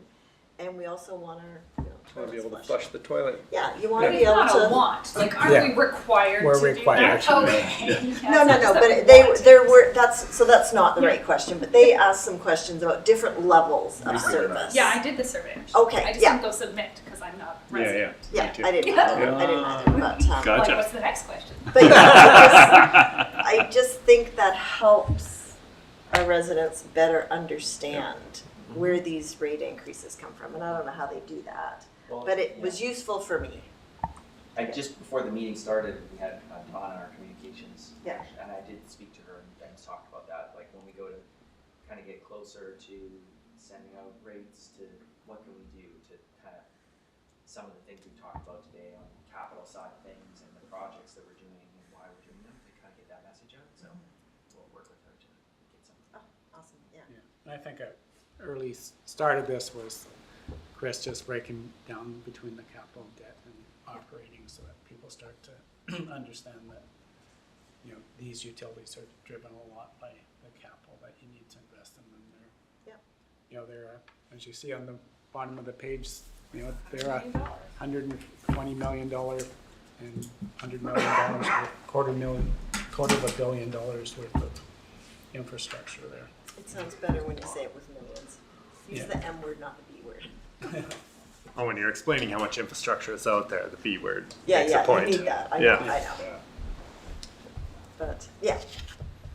And they're 80-year, you know, the nice thing of these is, you know, those assets tend to be 80, you know, that pipe we're putting in the ground is 80-year lifespan, right? 5 months. Well, or any of our water mains, right? They're not, you know, they're in there for 80 years now, right? So Getting long-term performance out of them, yeah. Long-performing and that, assets. you know, sewage treatment plant was built in the 60s, was it? I think the... Or 70s? I'm trying to remember, there was, because there was two... We did an I think upgrade at 72? 61 and 72, is that it? 72 was first phase. Oh, Yeah. 72 is first And phase, then okay. we did secondary treatment in 2002 or 3 or 5, Yeah, Yeah, somewhere, around there. right around there. Yeah. With the newest technology, yeah. HBCs. Yeah. By the way. RBCs, yeah. Yeah, Pre-72 would have just been going into the lake. Yeah.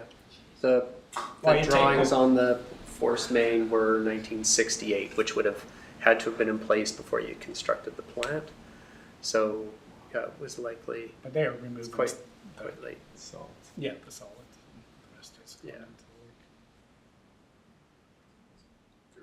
solids. Wow. Somewhere down base. Pardon? They were sifting things before. Yeah, Some sort of grill system. but they weren't biologically treating the Breaking it effluent, down. right? That's when, and that happened in 2000, I wanna go to when we went the to yard secondary, right? See what I that want looked to like. see that. I want to see what settling pools they had before they dumped into the blade. Well, we're super fortunate we're on a big, big I know. river, right? Yes. So I think we're at the end of point 8A in our agenda. Okay. Okay, there are no notices of motion, there are no late items. Are there any council reports? Can I have a resolution to adjourn? Councilor Pinheiro, seconded by Councilor Woodward. All those in favor? Motion passes. We are adjourned. Thank you, you team. so much. Yeah, good job. Very informative. Thanks, everybody. Go on, Scott. A little bit of PTSD. It's just TSD, it's not post until you're finished.